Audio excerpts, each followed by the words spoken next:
In the quiet folds of the ancient world, before the mountains bore their crowns of snow, before the seas carried the silver reflection of the moon, there lay a garden hidden from mortal eyes. The air was soft, carrying the fragrance of untouched blossoms. The leaves whispered with a gentle rustle, as though secrets passed from branch to branch. In this garden, far beyond the gaze of men, a child stirred within the vast embrace of eternity. She was Hera, not yet queen of Olympus, not yet the radiant goddess known to all, but a young soul resting in the timeless peace of her first beginnings. The earth itself seemed to hum beneath her. She felt it, a tender vibration, as if the world was alive and aware of her presence. The soil was warm, carrying the memory of the sun, while cool breezes drifted over her skin like soft hands brushing away sleep. She opened her eyes slowly, her gaze meeting the deep green of the trees, the velvet shade beneath them, and the bright scattered light that danced between branches. Every sound was hushed, yet full of life. Birds shifted gently, their songs not sharp or sudden, but low and flowing, like streams weaving through stones. Hera listened. She found comfort in the rhythm. Each note seemed meant for her, a reminder that she was not alone.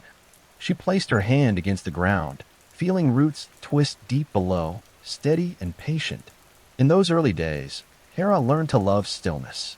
She would wander through the garden barefoot, the soft grass bending beneath her steps. She traced her fingers along petals of flowers that seemed to glow faintly at dusk, each one carrying colors that mortal eyes would never fully know. Sometimes she sat near a pool, its surface unbroken, reflecting her young face along with the sky above. She leaned closer, watching ripples form as her breath touched the water. She wondered what lay beyond the reflection. The garden was her sanctuary, yet she sensed there was also a threshold. Beyond the trees, far beyond the hills that curved in the distance, there waited a world of countless voices. She was not ready to meet them yet. Still, her heart carried a quiet curiosity. Time moved slowly, though she did not yet know the measure of it. Days folded into nights, nights blossomed into days, and each moment stretched wide and unbroken. In the cool evenings, when stars began to shimmer like lanterns in the heavens, Hera would lie upon the grass and gaze upward. She did not know their names, yet each star seemed alive, watching her as she watched them. She wondered if they whispered to one another, passing secrets across the sky. Sometimes, when sleep brushed her eyelids, she dreamed of distant figures, shapes vast and shining, moving like shadows against firelight, voices soft yet full of power. She did not understand them, but she felt drawn, as though threads were gently weaving her into a larger story. When she awoke, the memory remained in her chest like a faint glow. One day, while she wandered among the trees, she heard a sound unlike the birds or the streams. It was deeper, resonant, a sound that trembled within her bones. She turned toward it, her steps careful, her breath steady. Through the branches, she saw a figure standing tall and strong. His eyes shone like polished stone, his shoulders broad as mountains. He did not speak at once.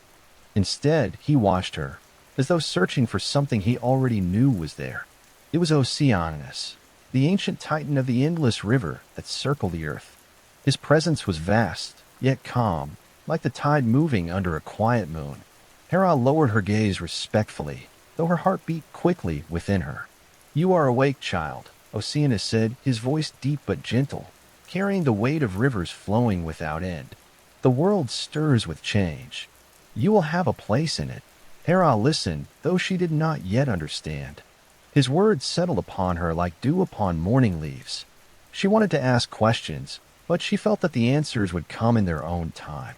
Oceanus extended his hand, and from his palm a drop of water shimmered, glowing faintly as it fell into the soil.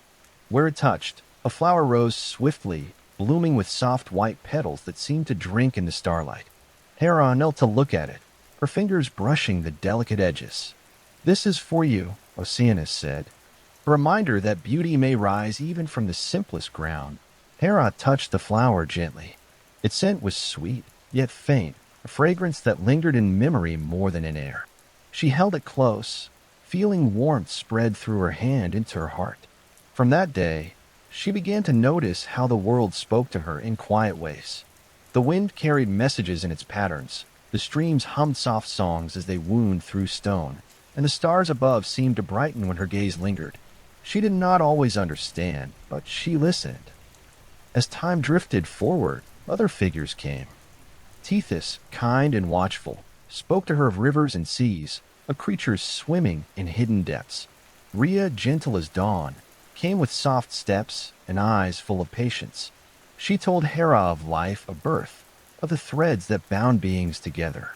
From each, Hera learned something new, weaving their words into her growing spirit. Yet even as she learned, she remained quiet within. Her heart longed for more, though she could not yet name what it was. In the garden, she often sat by the pool, watching her reflection grow clearer as she aged. She traced the line of her cheek, the curve of her brow, and wondered what future awaited her beyond the garden's edge. One evening, as shadows stretched long and the first star gleamed in the sky, Hera felt a change in the air. The wind carried a faint tremor, and the ground seemed to sigh beneath her feet. She stood still, listening. In the distance, thunder rumbled, though no storm yet touched the sky. Her heart stirred. She did not know why, but she felt the world opening, as though inviting her into its vastness. She pressed the flower Oceanus had given her against her chest. Its petals remained as fresh as the day they bloomed, untouched by time. "I will see," she whispered softly, though no one stood near to hear. Her voice blended with a breeze, a vow carried into the coming night. The stars shone brighter, as though leaning closer. The garden seemed to hum in answer.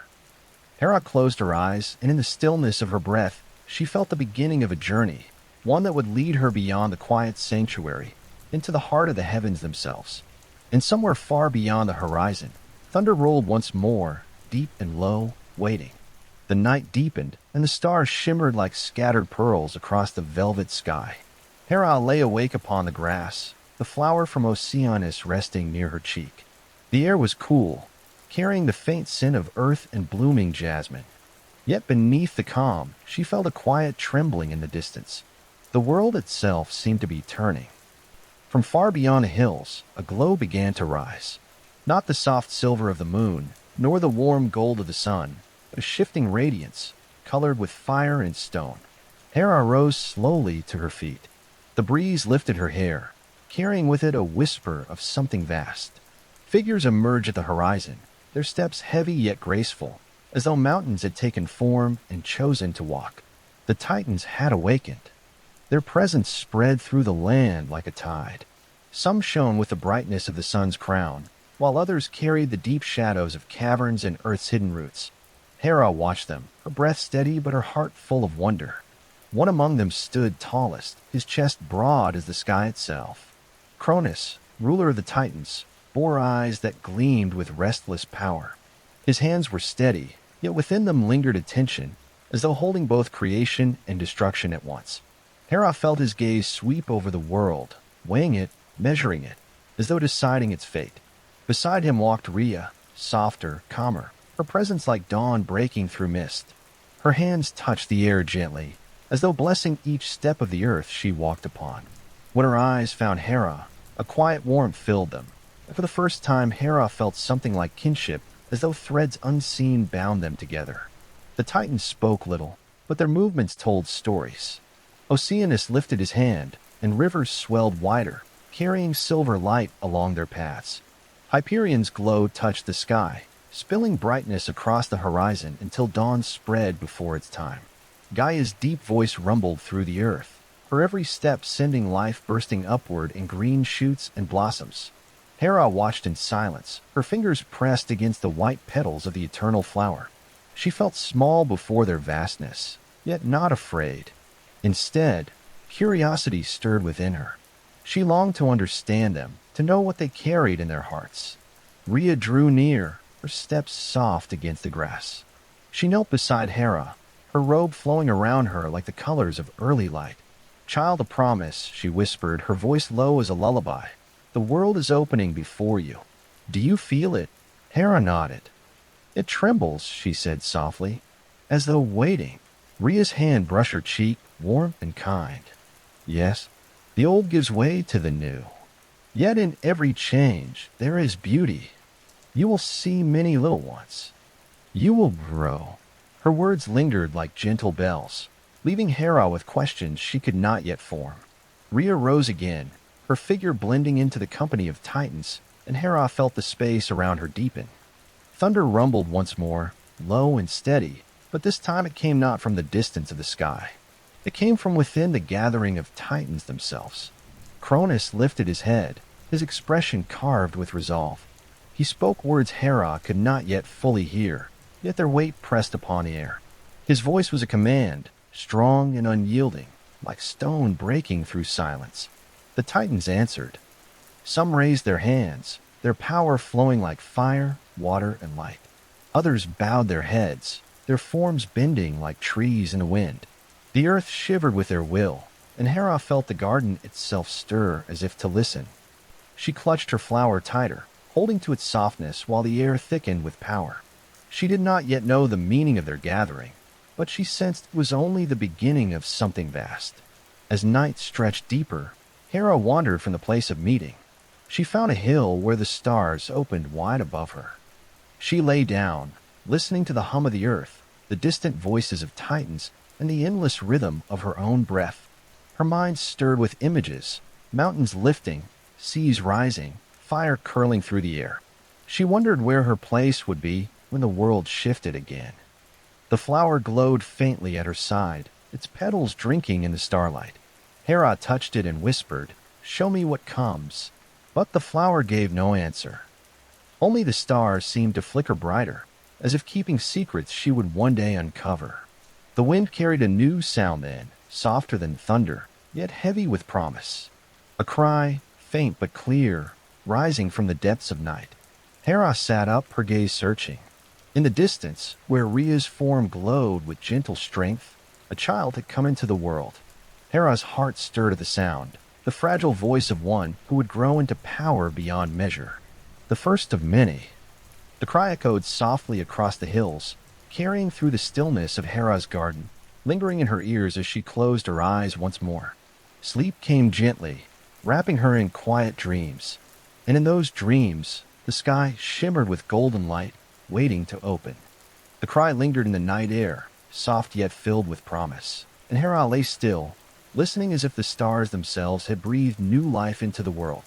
The sound came again, gentle and insistent, echoing from the place where Rhea walked among the titans. Hera's heart stirred, warmed by a tenderness she did not yet understand. Morning came quietly. Pale light slipped through the leaves of her garden, touching the pool with silver. Hera rose and followed the faint sound of voices that traveled on the breeze. Her bare feet pressed against the cool grass, and the flower Oceanus had given her remained in her hand. She held it close as though it would steady her heart. In a wide meadow beyond the trees, she saw them, Rhea seated upon a stone, her arms wrapped around an infant swaddled in soft cloth. The child's cheeks glowed faintly as though kissed by dawn itself, and his tiny hands curled gently against his mother's chest. Rhea's gaze was tender, her expression calm, and beside her stood Cronus, tall and unbending, his shadow stretching long across the ground. Hera drew closer, her steps slow, her breath hushed. The child stirred, his small cry rising again before quieting against Rhea's warmth. Hera felt something move within her, a quiet longing, a recognition that she did not yet have words for. Rhea looked up, her eyes finding Hera. A smile softened her face. "Come closer, little one," she said gently. Hera obeyed, kneeling near. She leaned forward, her eyes wide with wonder. "What is his name?" she asked, her voice barely above a whisper. Rhea brushed the child's brow with her hand. "Hestia," she murmured. "My first daughter, light of the hearth." Hera watched the infant, who opened her small eyes for only a moment, as if to greet the world. A warmth spread through Hera's chest, a gentle comfort that softened even the heaviness of the Titan's gathering. She reached out a cautious finger, brushing the edge of the cloth. The child shifted but did not cry, and Hera's heart settled in a quiet peace. Time moved forward, as softly as waves against the shore. Days passed, and nights returned, and with each cycle, more cries rose into the air. Demeter came first, her laughter like the rustle of wheat in the wind. Then Hera herself, born not of distance but of fate, stood taller, feeling herself reflected in the growing company of siblings. Hades, dark-eyed solemn, yet carrying a deep and patient strength. Poseidon, restless, with the scent of salt and sea foam clinging to his spirit even before he touched the waters. And finally Zeus, last-born, his cry sharp, carrying through the hills like a spark of lightning before the storm. Hera watched each arrival, her heart growing heavy with questions she could not speak. For though Rhea's arms held her children close, Cronus's shadow grew darker with each birth. His gaze, once steady, now flickered with unease. Hera saw it in the way his jaw tightened, in the restless shifting of his hands. One evening, as the sun slipped low and the meadow glowed with fading light, Hera lingered near Rhea. The newborn Zeus lay cradled in his mother's arms, his breath soft against her robe. Hera leaned close, her voice quiet. "Why does his eyes grow heavy when he looks at them?" she asked, glancing toward Cronus, who stood at a distance, silent and stern. Rhea's expression wavered, though she tried to keep her voice calm. "Because he fears what he cannot control," she whispered. "And fear can make even the strongest hands tremble." Hera held the words close, not yet fully understanding, but sensing their truth. She returned to her garden that night, lying upon the grass beneath the stars. The heavens shone brightly, as if countless small fires had been scattered across the sky. She wondered what destiny awaited the children of Rhea, what place she herself would hold among them. But shadows gathered. Hera began to notice the quiet disappearances, one by one. Hestia, who had laughed softly in her cradle, was gone. Demeter, whose presence had warmed the air, gone. Hades, Poseidon, each vanished as though carried away by unseen hands. Hera clutched her flower tightly, her heart trembling with unease. Only Zeus remained, swaddled carefully in Rhea's arms. One night, when Hera sat close, Rhea placed a hand upon her shoulder. Her eyes glistened in the dim light. "Little one," she said softly, "the world shifts again. You must remember what you have seen. Hold it in your heart." Hera leaned against her, sensing the sorrow beneath her words. "Will he be taken too?" she whispered, her gaze upon the sleeping child. Rhea's voice lowered to a breath. "Not this one. Not Zeus. He will be hidden safe where his father cannot reach him." The words filled Hera with both comfort and mystery. She did not ask where he would go, nor how he would be kept from Cronus's hand. She only sat in silence, listening to the slow rhythm of Zeus's breathing, wondering what lay beyond the veil of tomorrow. That night, as she returned to her quiet sanctuary, Hera lay down among the grass. Her eyes lifted to the stars once more. She thought of her sisters, her brothers, of Rhea's quiet sorrow, of Cronus's heavy gaze. Her heart ached, though she did not know how to soothe it. She closed her eyes, whispering into the night, "May they find peace. May I always remember them." The wind shifted softly, carrying the faint scent of the sea. Hera held her flower close, its petals glowing faintly in the dark. And somewhere far beyond the horizon, hidden in secret caves, a child named Zeus stirred in sleep, his future waiting quietly like the gathering storm. Night settled deep across the land, cool and still, yet Hera could not sleep. She lay beneath the wide sky, the flower pressed close to her heart, listening to the distant breath of the earth. Though silence held her garden, she felt a tug, a pull that reached beyond the trees, beyond the mountains, far into places she could not see. It was a secret, carried upon the wind, a whisper too soft for most to hear. Yet Hera, who had grown among the quiet songs of rivers and stars, felt it clear as her own heartbeat. A child hidden, a light waiting. The Titans moved restlessly in those days. Cronus paced often, his brow shadowed, his gaze sharp upon the horizon. Hera noticed the tension in his steps, the way his hand lingered near his mouth as though it remembered swallowing more than words. His silence held weight, pressing even upon the air around him. Rhea, in contrast, drifted like a softer current. Her eyes carried weariness, yet when she bent her head, her lips brushed tender prayers against the memory of her children. Hera saw it and felt the ache beneath her calm. One evening, Hera followed Rhea into the forest. The air was cool, fragrant with pine and earth, and moonlight spilled like silver upon the path. Rhea walked slowly, her robes brushing against ferns, her hands clutching something close against her breast. Hera stepped quietly, her breath hushed. She did not wish to intrude, yet her heart would not let her turn back. They reached a hidden clearing, where a cave mouth yawned against the hillside. The air there felt alive, thrumming faintly, as though the stone itself held a secret heartbeat. Rhea knelt, and from her arms she drew a bundle wrapped in soft cloth. Within it lay a child, his skin warm with life, his tiny chest rising and falling with steady breath. Hera's eyes widened. It was Zeus, the last-born, not swallowed as the others had been. His presence glowed faintly, like fire kept safe within a lantern. Rhea bent low, her lips brushing the child's brow. "Sleep, little one," she whispered, her voice trembling like a reed in the wind. "Sleep and grow, and one day the world will change." Hera stepped forward, unable to hold her silence. "Why here?" she asked softly. Rhea turned, her eyes filled with sorrow and hope. "Because his father cannot find him here. The cave will shelter him, the nymphs will guard him, and the earth itself will hush his cries. He must live. He must endure." Hera knelt beside her, gazing at the child. Zeus shifted in his sleep, his lips parting with a small sound, like the crackle of a hidden spark. Hera felt warmth spread across her skin, a quiet thrill that stirred deep within her. "He feels different," she murmured. Rhea nodded. "He is different. He carries the storm in his heart, though it sleeps for now. One day it will wake." The words sank deep into Hera's thoughts, though she could not yet grasp their full weight. She reached out, her fingers brushing the edge of Zeus's swaddling cloth. He stirred but did not wake. His breath was soft, steady, carrying the rhythm of something greater than himself.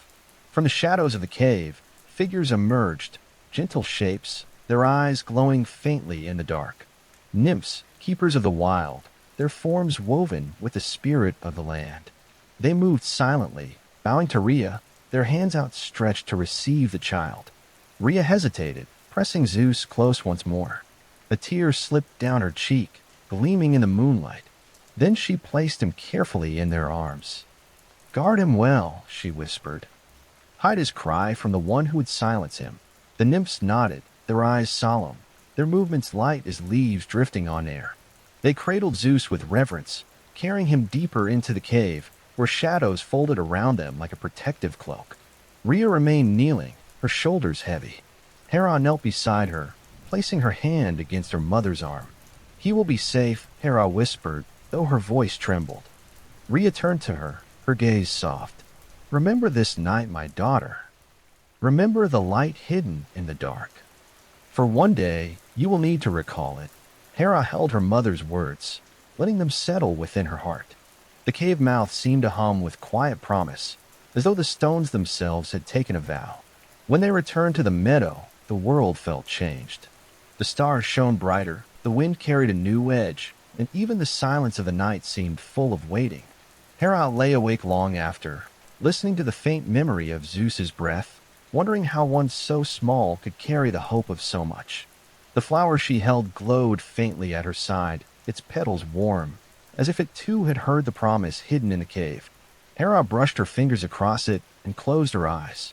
In her dreams, thunder rolled softly, like a heartbeat echoing through distant skies, waiting to be born. The cave rested deep within the folds of the Cretan mountains, hidden by cliffs that rose like guardians and by trees whose branches wove together into a quiet shield. The air there was cool, carrying the scent of moss and damp stone, and within its shadows the infant Zeus lay cradled. The nymphs tended to him with hands as soft as drifting leaves. They moved without sound, their steps like ripples across still water. Their voices were low, humming lullabies that blended with the cave's hum, as though stone itself had joined in their song. Zeus stirred at their touch, but his cries were quiet, muffled by a secret rhythm that protected him. Amalthea came to him each morning, her hooves steady upon a stone, her eyes warm with gentle light. She was a goat, yet more than a creature of the earth, her presence carried an ancient strength, a maternal tenderness woven into every breath. She bent her head, and milk rich and sweet flowed, nourishing the child. Zeus reached with tiny hands, his lips parting, his breath warm against her skin. Amalthea stood patient, her heart steady, as though she knew the future she nourished. Hera, though distant, felt the faint pulse of his life. At night, she dreamed of him, his small hands reaching, his eyes glimmering like droplets of stormlight. When she awoke, the memory lingered, soft as dew upon her lashes. She would sit by her pool, watching her reflection tremble with ripples, and whisper his name as though the wind might carry it across the mountains. Inside the cave, Zeus grew. His cries sometimes threatened to rise, sharp as sparks, but the Curetes stood watch. Clad in bronze, their forms strong, they danced around the mouth of the cave, their shields clashing in rhythmic thunder. Each clash was a song, each strike a veil, hiding the sound of the infant from the ears of Cronus. The mountains themselves seemed to join in, their echoes rolling like distant drums. Zeus's eyes opened wider with each passing day, bright and alive. They carried the shimmer of dawn, the flicker of lightning not yet born. His fingers curled around the air as though grasping unseen threads. The nymphs smiled, whispering to one another of the fire in his spirit. Amalthea watched him with tender devotion. When he reached for her horns, she bent her head, allowing his hands to touch them. They curved strong and golden, gleaming faintly in the dim light. Zeus laughed, a sound soft and pure, and the cave seemed to brighten. Amalthea lowered herself beside him, her breath calm, her presence a shield. Beyond the cave, seasons turned. Snow brushed the mountains, then melted into streams that sang through the valleys. Flowers rose, their colors soft against the stone, and faded again into the whisper of autumn leaves. Through it all, Zeus grew, his small body strengthening, his voice deepening, his spirit stretching toward the vastness awaiting him. Hera, in her garden, felt each change as though woven into her own breath. She did not see him with her eyes, yet her dreams painted him clearly. She imagined his hands pressing against Amalthea's fur, his laughter ringing against the stone, his steps beginning to steady upon the earth. She felt pride stir within her chest, though she could not yet name why. One evening, as she lay beneath the stars, Hera whispered to her flower, "He is not alone." The petals glowed softly in answer, as though the world itself had agreed. Deep in the cave, Zeus placed his hand upon the stone wall. The surface was cool, yet beneath it he felt something stir, a pulse, faint but steady, as though the mountain itself breathed with him. He leaned close, his small ear against the rock, listening. He smiled, though he did not yet know why. The Curetes watched, their shields raised, their steps firm. The nymphs hummed their songs, and Amalthea bent her head once more. The cave held its secret, guarding the child who would one day step beyond its shadows.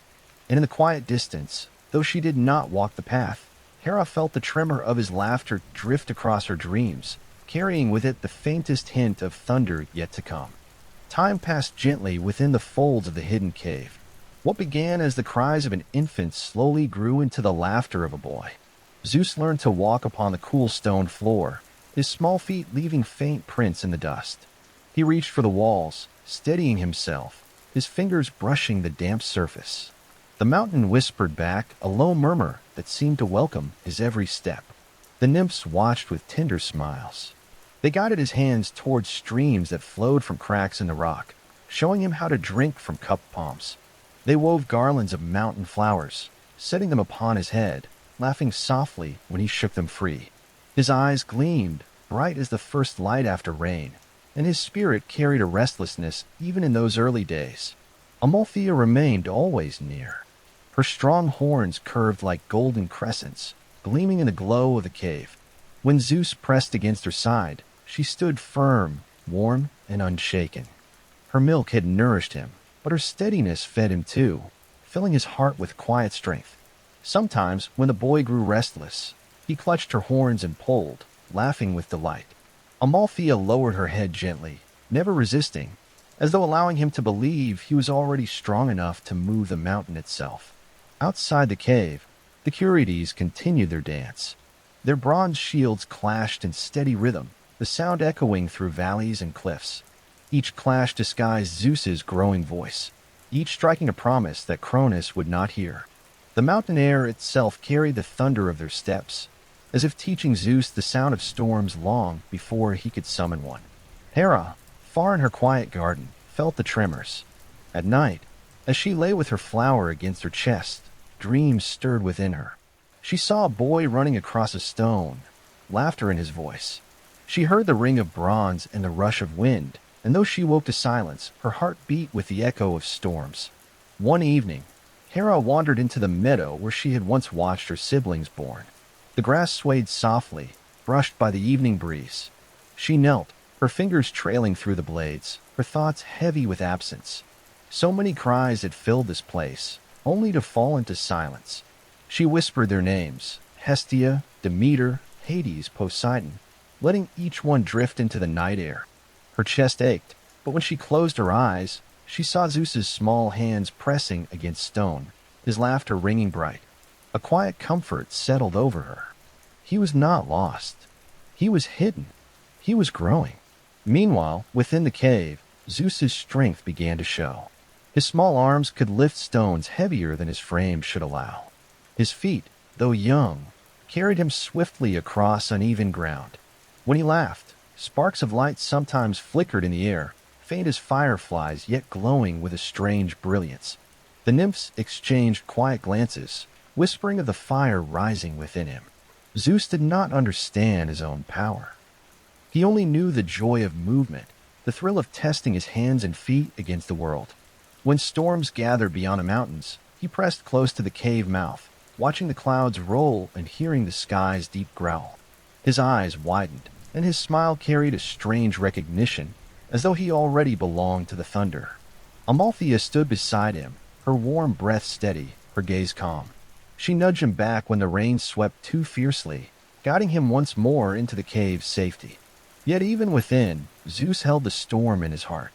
The Curetes, watching his restless spirit, struck their shields more fiercely.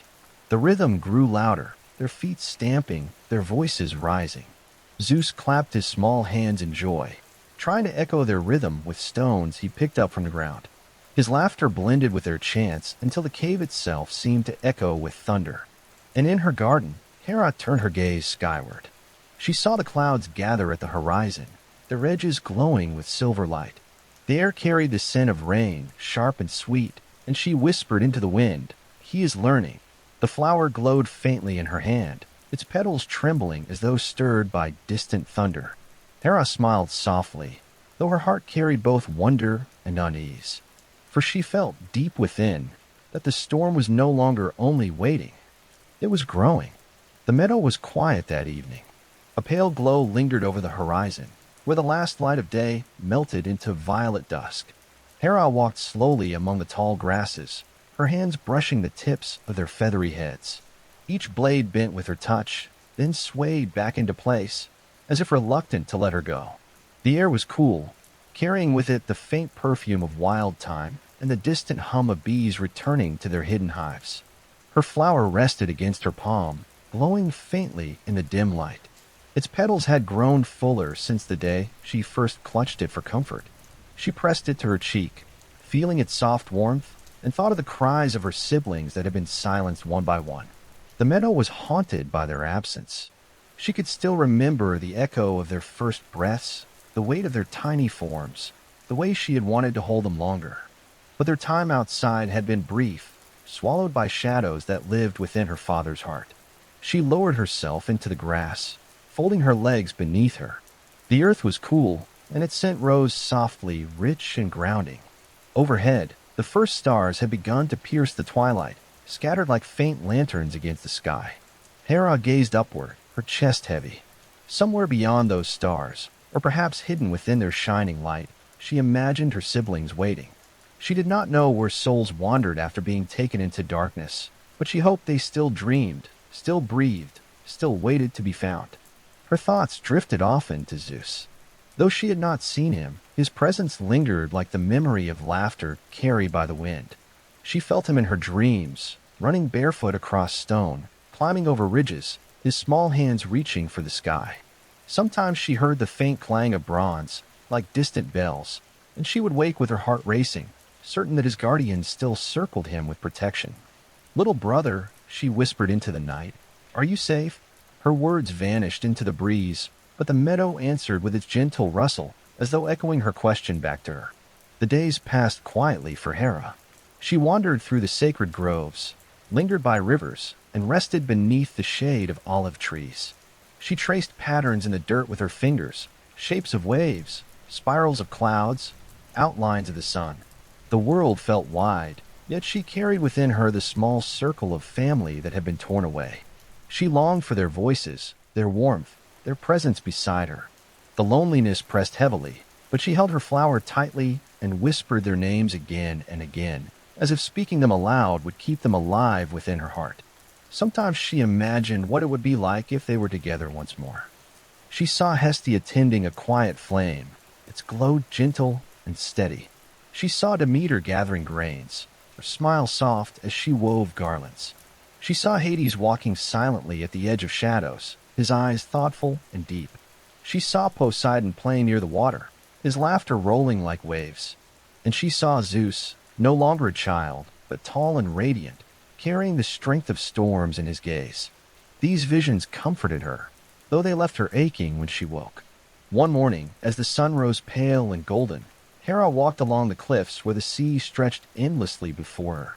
The water shimmered with threads of light, and the breeze tugged gently at her hair. She stood at the edge, listening to the rhythm of waves below. Each crash upon a rock sent a cool spray upward, kissing her face with salt. She closed her eyes, breathing deeply, and let the sound fill her. In that moment, she felt something stir within her chest, an ache, but not only of grief. It was a longing that reached beyond what had been lost. She wanted more than memories. She wanted to protect, to nurture, to hold safe what was still possible. She felt it like a seed, small but persistent, pressing against the soil of her heart. As if in answer, the flower in her hand glowed brighter. Hera looked down at it, surprised, and the petals seemed to pulse softly, almost like a heartbeat. She traced their edges with her fingertip and whispered, "Show me the way." Far away, in a cave upon a mountain, Zeus dreamed. He dreamed of a meadow filled with tall grass swaying in gentle rhythm. He dreamed of a figure walking there, her hands trailing through the green, her gaze lifted to the stars. Though he did not know her name, he felt her presence warm and steady, calling to him through the veil of sleep. He stirred, pressing his small hands against the stone beside him, and Amalthea bent her head near, her eyes calm and knowing. The Curetes continued their dance, their shields clashing in steady cadence. The sound entered Zeus's dreams, but instead of frightening him, it filled him with excitement. He laughed in his sleep, and his laughter traveled faintly, carried like a thread of silver across mountain winds and through valleys. Somewhere, as Hera stood at the edge of the sea, she paused, turning her head, certain she had heard the faintest echo of joy. Her heart lifted. The longing within her softened into a quiet strength. She pressed the flower to her lips and smiled faintly, whispering, "I will wait for you, little one, however long it takes." The sea answered with a long sigh, its waves stretching endlessly toward the horizon. The stars above burned steadily, and the night wrapped Hera in its calm embrace. Yet within her, the longing had become more than sorrow. It had become a promise. And deep in the hidden cave, Zeus slept peacefully, the storm within him still small but waiting to be called. The sun had barely touched the peaks of Crete when the cave's shadows began to stretch and bend, and the first warmth of morning seeped through cracks in the stone. Zeus stirred beneath the soft layers of furs and cloth, blinking slowly as his small eyes adjusted to the light. The air smelled faintly of moss and stone, sweetened by Amalthea's presence and the lingering scent of milk that had nourished him through the night. He reached upward, stretching his tiny arms, and the nymphs, ever watchful, whispered soft encouragement. "Careful, little one," they said, their voices as gentle as trickling water. "The day is young, but you are strong." Zeus laughed at their words, his small hands clapping against the stone floor. He tried to lift a pebble, then another, feeling the weight of the world beneath his fingers. Though he was small, there was a strange power in him, a fire that had begun to grow even in the quiet of the cave. Each movement seemed to make the air around him vibrate faintly, as if the mountain itself had noticed his touch. Amalthea nudged him softly with her head, guiding him toward the deeper shadows where the nymphs had placed stones of various shapes and sizes. He pressed his tiny hands against the largest boulder and, with a grunt of effort, managed to shift it slightly. A smile broke across his face, bright and pure, and the nymphs clapped their hands in gentle applause. You see, Amalthea murmured, her warm breath tickling his ear. Strength grows quietly, little one. It grows when no one watches, and it grows with patience. Zeus giggled, turning toward the cave mouth where the first sunbeams cut across the floor. Beyond the mouth, the mountains stretched like silent guardians, their peaks piercing the sky, the valleys winding like silver ribbons. He wanted to run into the light, to feel the wind against his face and the earth beneath his feet. Yet the Curides' shields clashed in a steady rhythm, reminding him that the world outside was not yet his to explore freely. Still, even within the cave, Zeus found adventure. He climbed over rocks, balanced on ledges, and sometimes lifted his arms toward the ceiling, feeling the pulse of power within him. Occasionally, a faint spark would leap from his fingertips, small and bright, fading into the shadows before he fully noticed it. The nymphs would murmur quietly, exchanging glances, understanding that the child was not ordinary, that a force was growing within him that even the mountains could feel. Far beyond the mountains, Hera walked through her garden. The evening air was soft with the scent of lavender and roses. She pressed her fingers into the earth, feeling the coolness seep into her skin, grounding her as her thoughts drifted once more to the hidden child. She imagined him stretching, laughing, discovering the quiet strength that waited for him in secret. Though she had never seen him, she felt his power as though it were a ripple through the air, a vibration in her chest. Sometimes she wondered if he knew her presence from afar, if he could feel the steady pulse of her hope and longing carrying across the distance. She pressed the glowing flower in her hand closer, its warmth comforting, its light faint but persistent. Meanwhile, within the cave, Zeus's curiosity grew. He had begun to notice small changes in himself. He could jump farther than the nymphs expected, move with a speed that made even Amalthea pause in surprise, and lift objects that should have been too heavy for him. Yet he never felt pride. Instead, there was only wonder, a soft awe at what his own hands and feet could do. The nymphs often whispered, guiding him carefully. "Strength is not only in the arms, little one," they said. "It is in the heart. It is in patience. It is knowing when to wait and when to move." Zeus listened, though he did not fully understand. He only knew that the cave, the stones, the wind, the light, and Amalthea's warmth were all part of a world that welcomed him, shaped him, and protected him. Sometimes, when the rhythm of the Curides' shields became loudest, he would pause and listen, feeling the vibrations travel through the stone into his small feet. It was strange, thrilling music, and he danced lightly, matching his movements to the beat. Hera, sensing the growing rhythm in her dreams, lifted her head toward the stars one evening. Their silver light trembled softly across the garden, illuminating the petals of her flower. She whispered quietly, "Grow strong, little one. Grow quietly, in secret, until the day comes that the world must see." The mountain air carried faint echoes of laughter and stone, and Hera felt them brush against her spirit, a subtle reminder that the hidden child was learning, growing, preparing. She smiled softly, pressing her palm to the glowing petals of her flower, feeling the connection between herself and a life she had not yet touched, yet already knew. And in the cave, as Zeus's small arms lifted another stone, a faint spark of lightning seemed to dance along the floor, bright and fleeting. He clapped his hands in delight, unaware that the energy within him was growing, shaping his hands, his body, and his spirit. The storm within him, though quiet, was awakening. Amalthea nudged him gently, her eyes calm and patient, while the Curides' shield struck in steady rhythm. The nymphs hummed softly, carrying the harmony of protection and growth. The cave itself seemed to breathe, holding him safely, allowing him to discover the measure of his strength before the day would come when he would step into the wider world. And somewhere, far across the mountains, Hera pressed the flower to her heart, feeling the echo of laughter, the hint of lightning, and the pull of a destiny she could only sense, yet already loved. The mornings in a hidden cave grew warmer, and the sunlight slipped through narrow cracks to rest upon the stone floor like golden ribbons. Zeus had learned to crawl quickly now, and when he stood, he wobbled only briefly before finding balance. Each day brought new discoveries: a stone that rolled just so, a narrow ledge to climb, the trickle of a hidden stream that shimmered like liquid silver. The nymphs watched with gentle pride. They moved softly among the shadows, guiding him, whispering lessons wrapped in lullabies. "Patience," they murmured. "Care? The world will move quickly, but you are learning in quiet ways." Zeus smiled at them, his small eyes bright with mischief and wonder.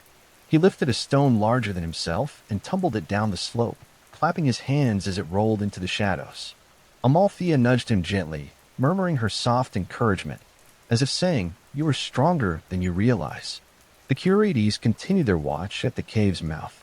The rhythm of clashing shields, once a background hum, became part of Zeus's play. He lifted a pebble and struck it, listening to the echo against the stone, and his laughter mingled with the metallic rhythm of the bronze, forming a music that seemed both secret and joyful. The mountain itself seemed to hum along, as if sensing the child's growing energy.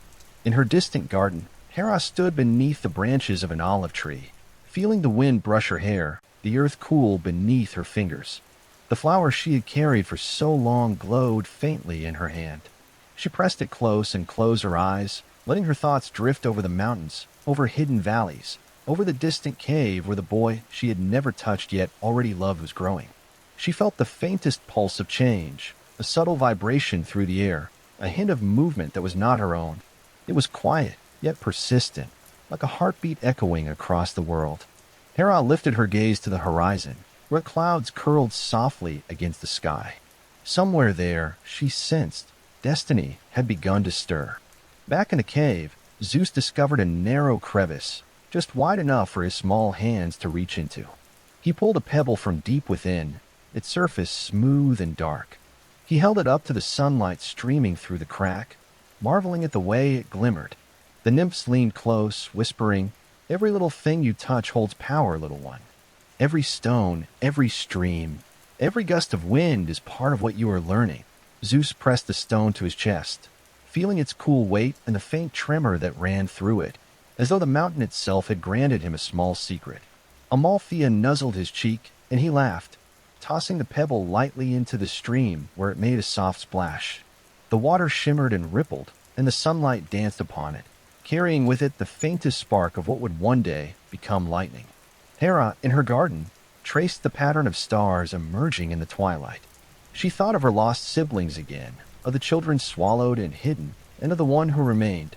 A quiet longing filled her chest, but with it came a strange comfort. He was hidden, yes, but he was alive, and he was growing.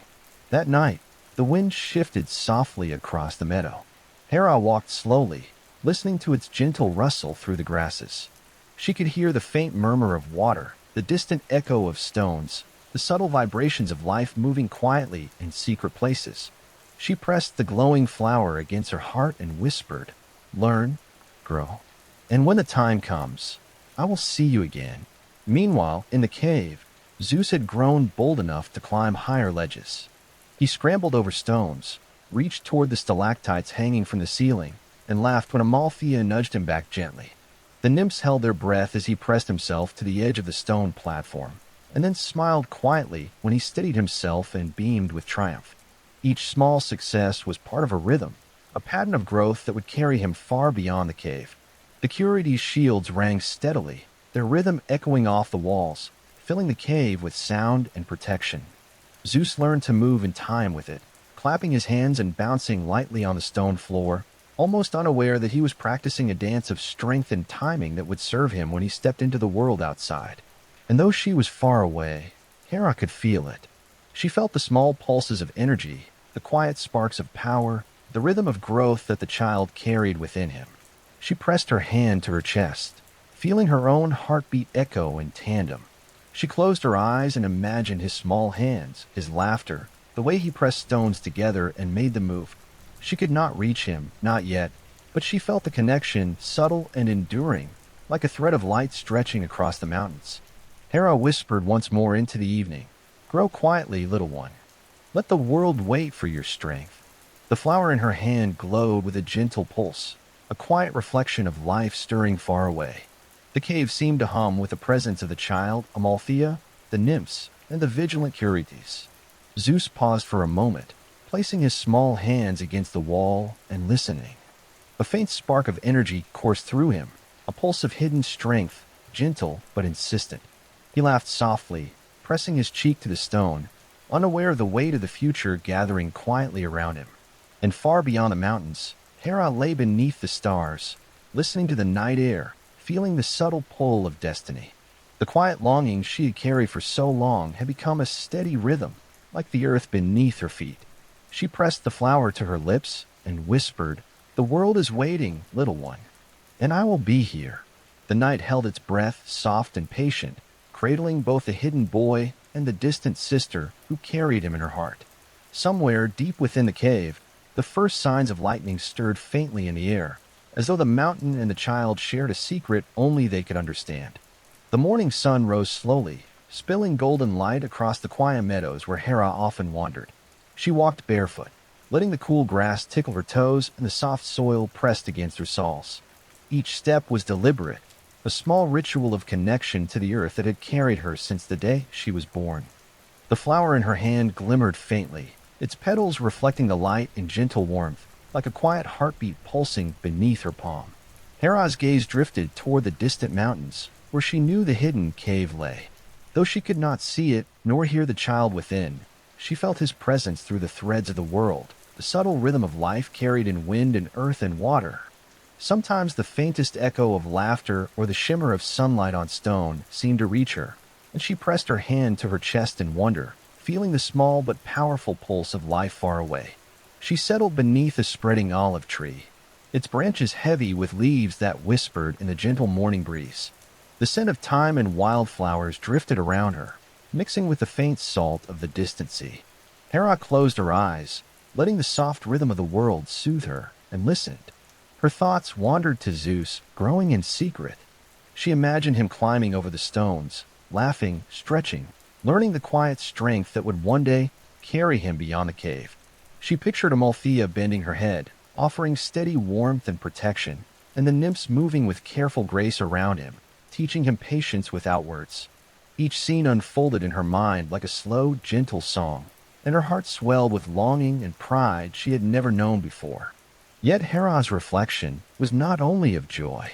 She felt a quiet unease, soft but insistent, as though the air itself carried faint ripples of tension. Cronus's shadow still lingered in the distant world, though he had not discovered the hidden child. Hera imagined the fear that had once taken her siblings and pressed a small, comforting hand to the flower in her lap. She whispered softly, "Be safe, little one. Keep your light in the quiet." Hours passed, and the sun climbed higher, brushing the meadow with warmth. Hera's eyes followed the patterns of birds in flight, their wings slicing the sky with delicate precision. She felt a kinship with them, each moving with careful grace, each trusting the currents of wind. In some small, unspoken way, she felt the rhythm of her own heart aligning with that of the hidden child. She was distant, yet deeply connected. Inside the cave, Zeus had begun to explore further than ever before. He balanced on ledges, reaching for stones that had seemed unreachable, and discovered small cracks that held tiny pools of water. He peered into each, fascinated by the reflections of sunlight and shadow, and occasionally splashed his fingers, laughing at the ripples. Each movement was an experiment, a quiet unfolding of the strength and awareness that were growing within him. Amalthea pressed her nose to his cheek, grounding him with her warmth, while the nymphs hummed softly, their voices blending with the low rhythm of the mountain. The Curetes maintained their steady dance at the cave mouth, the clash of bronze shields masking every sound of the child's movements. The cave echoed with life, a quiet symphony of nurture and vigilance. Hera, sensing the energy of growth from afar, pressed the flower more firmly to her chest. It glowed softly, as though sharing in the secret she carried. She could almost feel the spark of lightning that would one day awaken within him, and she smiled with gentle anticipation. Though she did not yet know when or how, she understood that his strength was rising, slowly, quietly, hidden from the eyes of the world. As the day waned and shadows lengthened across the meadow, Hera rose and wandered toward a small stream. She knelt by the water, letting the cool current flow over her fingertips. She traced the patterns of ripples, thinking of the hidden child who, in a distant cave, had learned to listen to the rhythm of water and stone. Perhaps, she imagined, the streams and rivers themselves would one day guide him, carrying his laughter and strength across the mountains and valleys of the world. The sky deepened into twilight, the first stars piercing the evening veil. Hera lay upon the soft grass, the flower resting against her chest. She let her eyes drift toward the horizon, imagining the cave, the child, the quiet energy gathering in secret. The world was patient, and so she could be patient too. She breathed slowly, inhaling the scent of flowers and earth, and whispered, "Grow strong. Learn quietly. And when the time comes, shine." Inside the cave, Zeus stretched his small arms toward the ceiling, feeling the pulse of power beneath his fingertips. The nymphs watched, smiling softly, and Amalthea nudged him gently, steadying his small frame. The mountain itself seemed to hum, as if responding to the hidden energy within him. Every stone, every echo, every ripple of air carried a secret lesson, teaching him without words, shaping him in quiet preparation.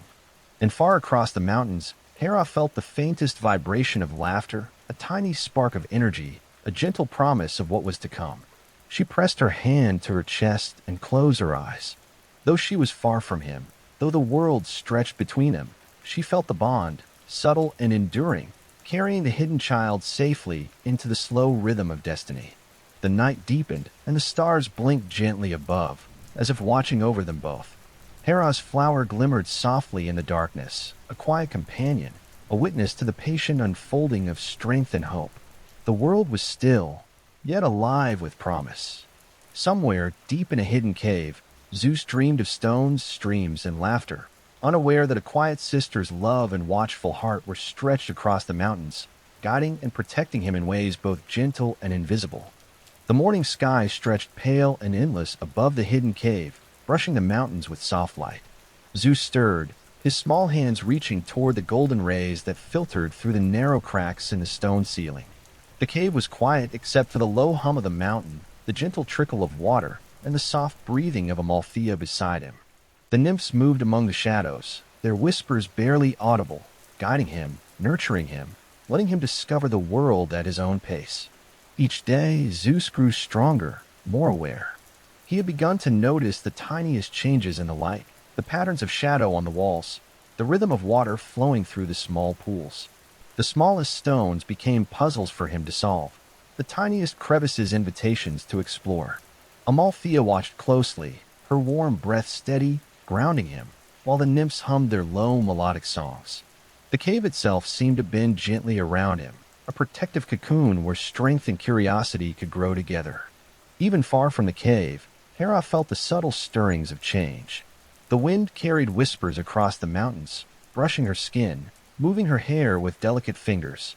It spoke to her in rhythms she could not name, vibrations that made her pulse quicken and her heart ache with longing. She pressed the glowing flower to her chest, feeling the warmth seep into her skin.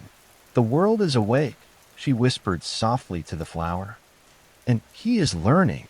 She wandered along the cliffs overlooking the sea, letting her fingers trace the patterns of the waves below. The water glimmered like scattered jewels, each ripple catching the light, moving in slow, deliberate rhythm. Hera imagined the hidden child there, in the cave, learning similar rhythms in his own secret world. Each tiny step he took, each movement of his hands, was part of a larger pattern, a quiet dance that would one day stretch beyond stone and shadow. Back in the cave, Zeus discovered a small crack in the wall he had not noticed before. It was narrow, barely wide enough for his small hands, but he pressed against it, exploring the textures, the cool stone, the faint draft that whispered through it. He felt a tingle, faint but insistent, that ran along his fingers and up his arms. The nymphs exchanged glances, understanding that this was no ordinary discovery. Something within him was awakening. Amalthea nudged him gently. "Patience," she murmured, her voice warm and steady. "Every spark must be nurtured quietly. Do not rush the world, little one." Zeus laughed softly, pressing his small hands against the stone and trying to lift it slightly. A tiny flicker of energy danced along his fingers, like a whispered promise. The nymphs clapped softly, their eyes bright, and Amalthea lowered her head in gentle pride. Far across the mountains, Hera felt it too. Not the spark itself, but the shift in the air, a subtle vibration that made her chest flutter. She pressed the flower to her lips, feeling its warmth and light. She imagined the child's laughter echoing faintly through the stone and the wind, and she whispered, "Grow quietly. Learn your strength. And when the time comes, the world will see." Even the skies seemed to respond. Clouds moved lazily across the horizon, silver-edged and soft, catching the light of the rising sun. The air carried faint scents of flowers and earth, mingling with the subtle salt from the distant sea. Hera inhaled deeply, letting the world fill her senses, and imagined the hidden child discovering the same subtleties, learning the world not through fear or hurry, but through quiet observation and gentle curiosity. In the cave, Zeus began to experiment with the small pools of water. He splashed lightly, watching the ripples expand across the surface. A tiny flicker of energy traveled along the water, unnoticed by him, yet the nymphs gasped softly in delight. Amalthea nudged him again, steadying him, and Zeus laughed, clapping his hands as the ripples danced in response to his movements. The Curetes maintained their steady rhythm, their bronze shields clashing in gentle percussion. It filled the cave with sound and protection, masking every movement, every spark, every laughter of the child. The rhythm of their dance seemed to merge with the mountain, the flowing water, and the tiny flickers of energy emerging within Zeus. The cave had become a symphony, a sanctuary where power could grow quietly, unseen, yet steady. Hera, sensing the subtle shifts from afar, pressed her hand to the glowing flower again. She felt warmth, light, and the quiet strength of life moving through distant stones, streams, and air currents. She whispered, "The world is waiting for him, and I will wait always." Evening fell slowly, and the stars began to shimmer like tiny lanterns. Hera lay in the grass, letting the cool earth press against her, feeling the faint pulse of the hidden child as if it were her own heartbeat. She breathed slowly, inhaling the scents of flowers, soil, and distant sea. She imagined Zeus pressing his hands to the stone, discovering the rhythms of the world, feeling the quiet stirrings of his own strength, and she smiled softly. The cave held its secrets. Amalthea and the nymphs hummed quietly, the Curetes danced their steady rhythm, and Zeus slept briefly, dreaming of stones, water, and the faint spark of power that was beginning to awaken within him. Hera, far across the mountains, whispered once more into the night, "Grow quietly, little one. The heavens are watching. The world is waiting. And I am here." The stars blinked softly above, carrying the quiet promise of what was to come. Somewhere deep in the mountains, Zeus slept peacefully, the first signs of destiny unfolding within him, as gentle and persistent as the pulse of the earth itself. Morning light filtered gently through the cracks of the hidden cave, painting golden lines across the stone floor. Zeus stretched his small arms toward the beams, feeling the warmth on his skin. He had grown stronger in secret, his hands and legs agile, his mind curious and restless. Every day brought new discoveries: a trickling stream of water, the smooth curve of a pebble, the faint crack in the stone wall where sunlight shimmered just so. The nymphs moved among the shadows, whispering encouragement. "Careful, little one," they murmured, their voices soft as the wind. "The world will unfold before you in its own rhythm. Learn its quiet ways first." Zeus's fingers brushed against a small pool of water, and he watched the ripples form, spreading across the surface like tiny waves. His eyes widened, fascinated, and as he clapped his hands, a faint spark leapt from his fingertips. It was no bigger than a firefly, a tiny flicker of light that danced across the water before fading. Zeus gasped, delighted, and the nymphs exchanged glances, their whispers barely containing wonder. "See," Amalthea murmured, pressing her warm nose against his cheek. "Strength grows quietly. Even the smallest spark carries the promise of what is to come." Zeus tried again, touching the water with both hands. The spark returned, slightly brighter this time, trembling along the ripples as if dancing with them. He laughed, the sound pure and joyful, and pressed his fingers to the stone beside the pool. A faint vibration ran through the rock, small and gentle, yet enough to make him pause enough. Far beyond the mountains, Hera stood in her garden, beneath the olive trees. The air was warm with morning light, carrying the scent of earth, flowers, and distant sea spray. She held her glowing flower against her heart, feeling its subtle warmth pulse like a quiet heartbeat. Though she could not see the hidden cave, she sensed the faint flicker of energy stirring across the mountains. A quiet shiver ran through her chest, a sensation like the brush of wings against her skin. "The spark is awake," she whispered, pressing the flower closer. She lifted her gaze to the horizon, imagining the boy's small hands pressing against water and stone, discovering the pulse of power within him. Her heart trembled with a gentle pride, mingled with longing she could not name. Inside the cave, Zeus leaned closer to the pool, fascinated by the dance of light and shadow. His small fingers pressed the water, and the spark leapt higher, crackling faintly before fading into the calm surface. Amalthea watched patiently, knowing he did not yet understand what he held, but sensing the quiet growth that flowed through him. The Curetes maintained their watch at the cave's mouth. The rhythm of clashing shields echoed through the stone, blending with the sounds of flowing water and soft whispers of nymphs. The cave itself seemed alive, breathing around the child, holding him safely while the first signs of lightning danced in secret.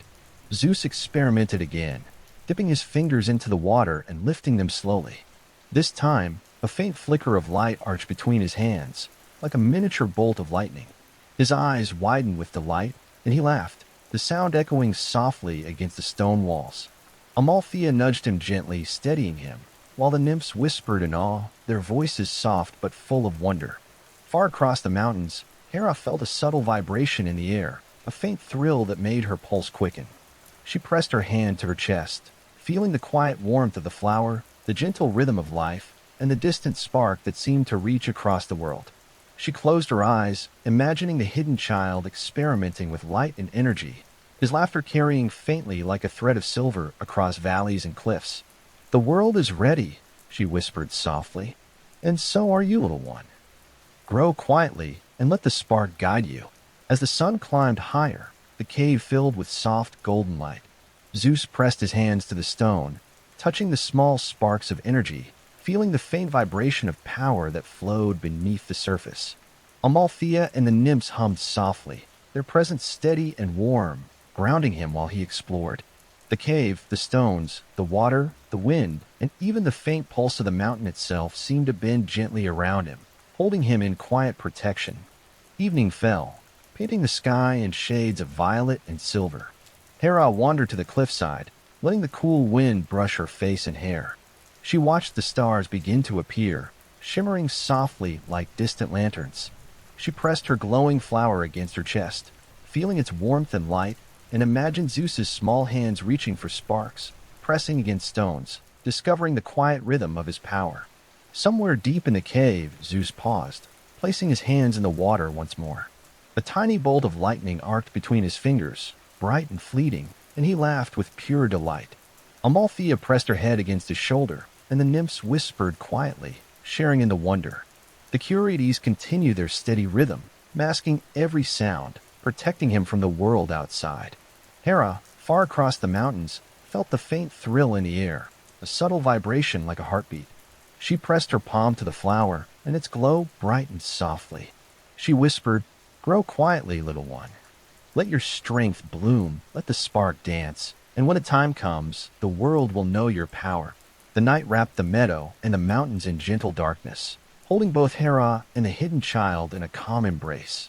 The stars blinked softly, the wind whispered through the trees, and the first spark of lightning flickered quietly in the cave, promising the great storms that would one day shape the world.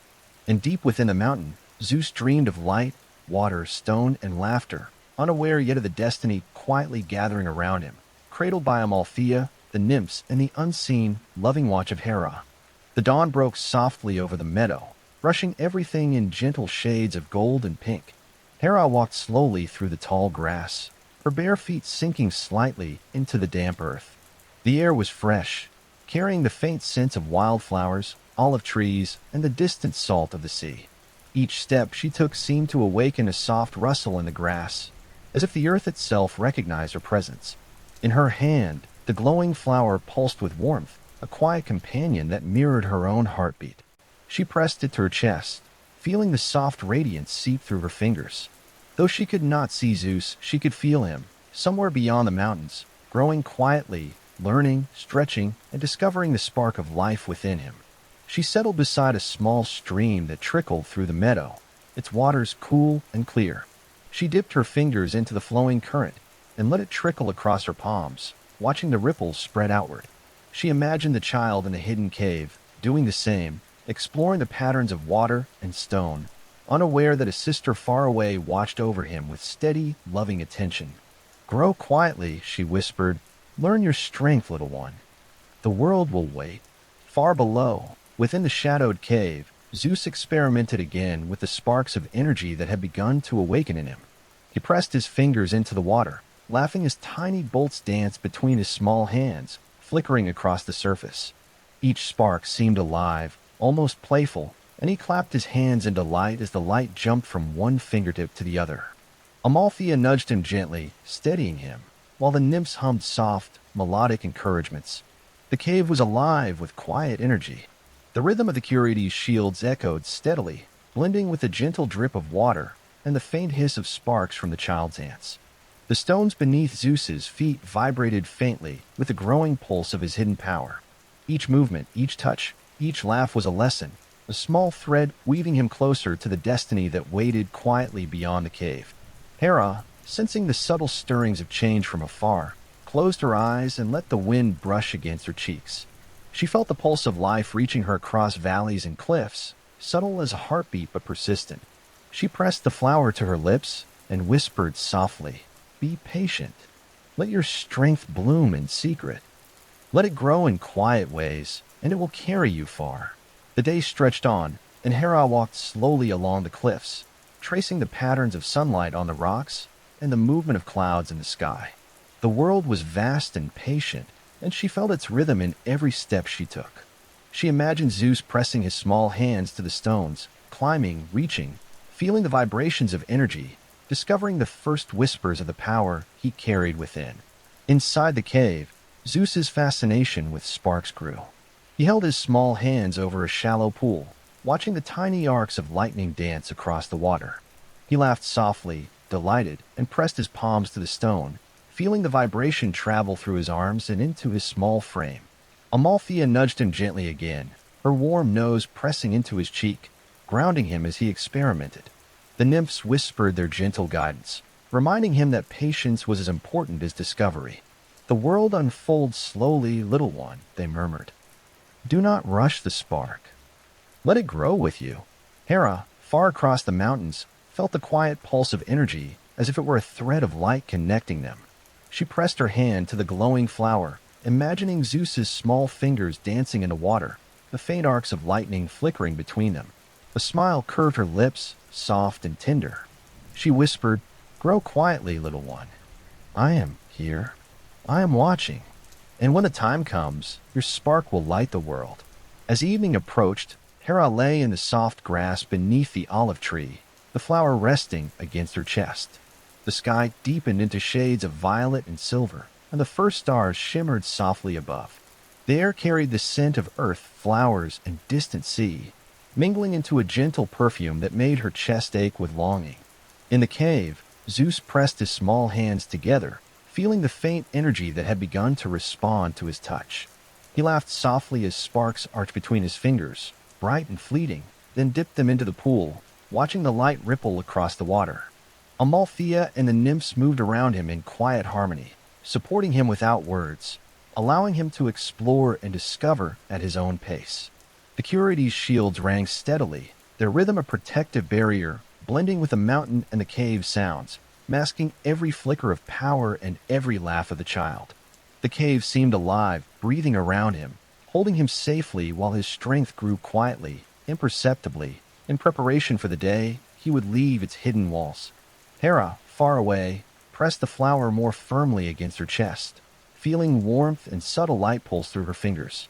She imagined Zeus discovering the spark within him, feeling the thrill of energy and the comfort of Amalthea's steady presence. She whispered into the night air, "The world is waiting for you. Grow quietly, little one. Learn. Discover. And when the time comes, your light will shine." The night embraced both the meadow and the hidden cave, soft and patient, holding Hera and Zeus in gentle vigilance. The stars twinkled softly above, carrying the quiet promise of growth and destiny. The wind whispered through grass and trees, through stones and water, across mountains and valleys, weaving them together in a rhythm only they could feel. Deep in the cave, Zeus dreamed of sparks, water, and stone, unaware yet of the world outside, yet already connected to it through a bond of unseen love. Amalthea pressed her nose to his cheek, the nymphs hummed, and the Curides kept their steady rhythm, creating a sanctuary where the child could grow quietly, safely, and steadily. And far across the mountains, Hera lay beneath the stars, her hand on the glowing flower, her heart steady with gentle patience. She whispered softly, "Grow, little one. The world will wait, and I will always be here." The morning mist hovered softly over the peaks, brushing the hidden valleys in gentle silver. Zeus stirred beneath the layers of furs, blinking his small eyes at the pale light filtering through the cave. The warmth of the sun touched his cheeks, and the faint scent of earth and water drifted through the air. He stretched his small arms, feeling the pulse of the cave beneath him, and noticed for the first time how the air outside the cave shifted with sounds, scents, and vibrations he had not yet truly explored. Amalthea pressed her head to his shoulder, grounding him with steady warmth. The nymphs whispered softly, guiding him toward the edge of the cave mouth.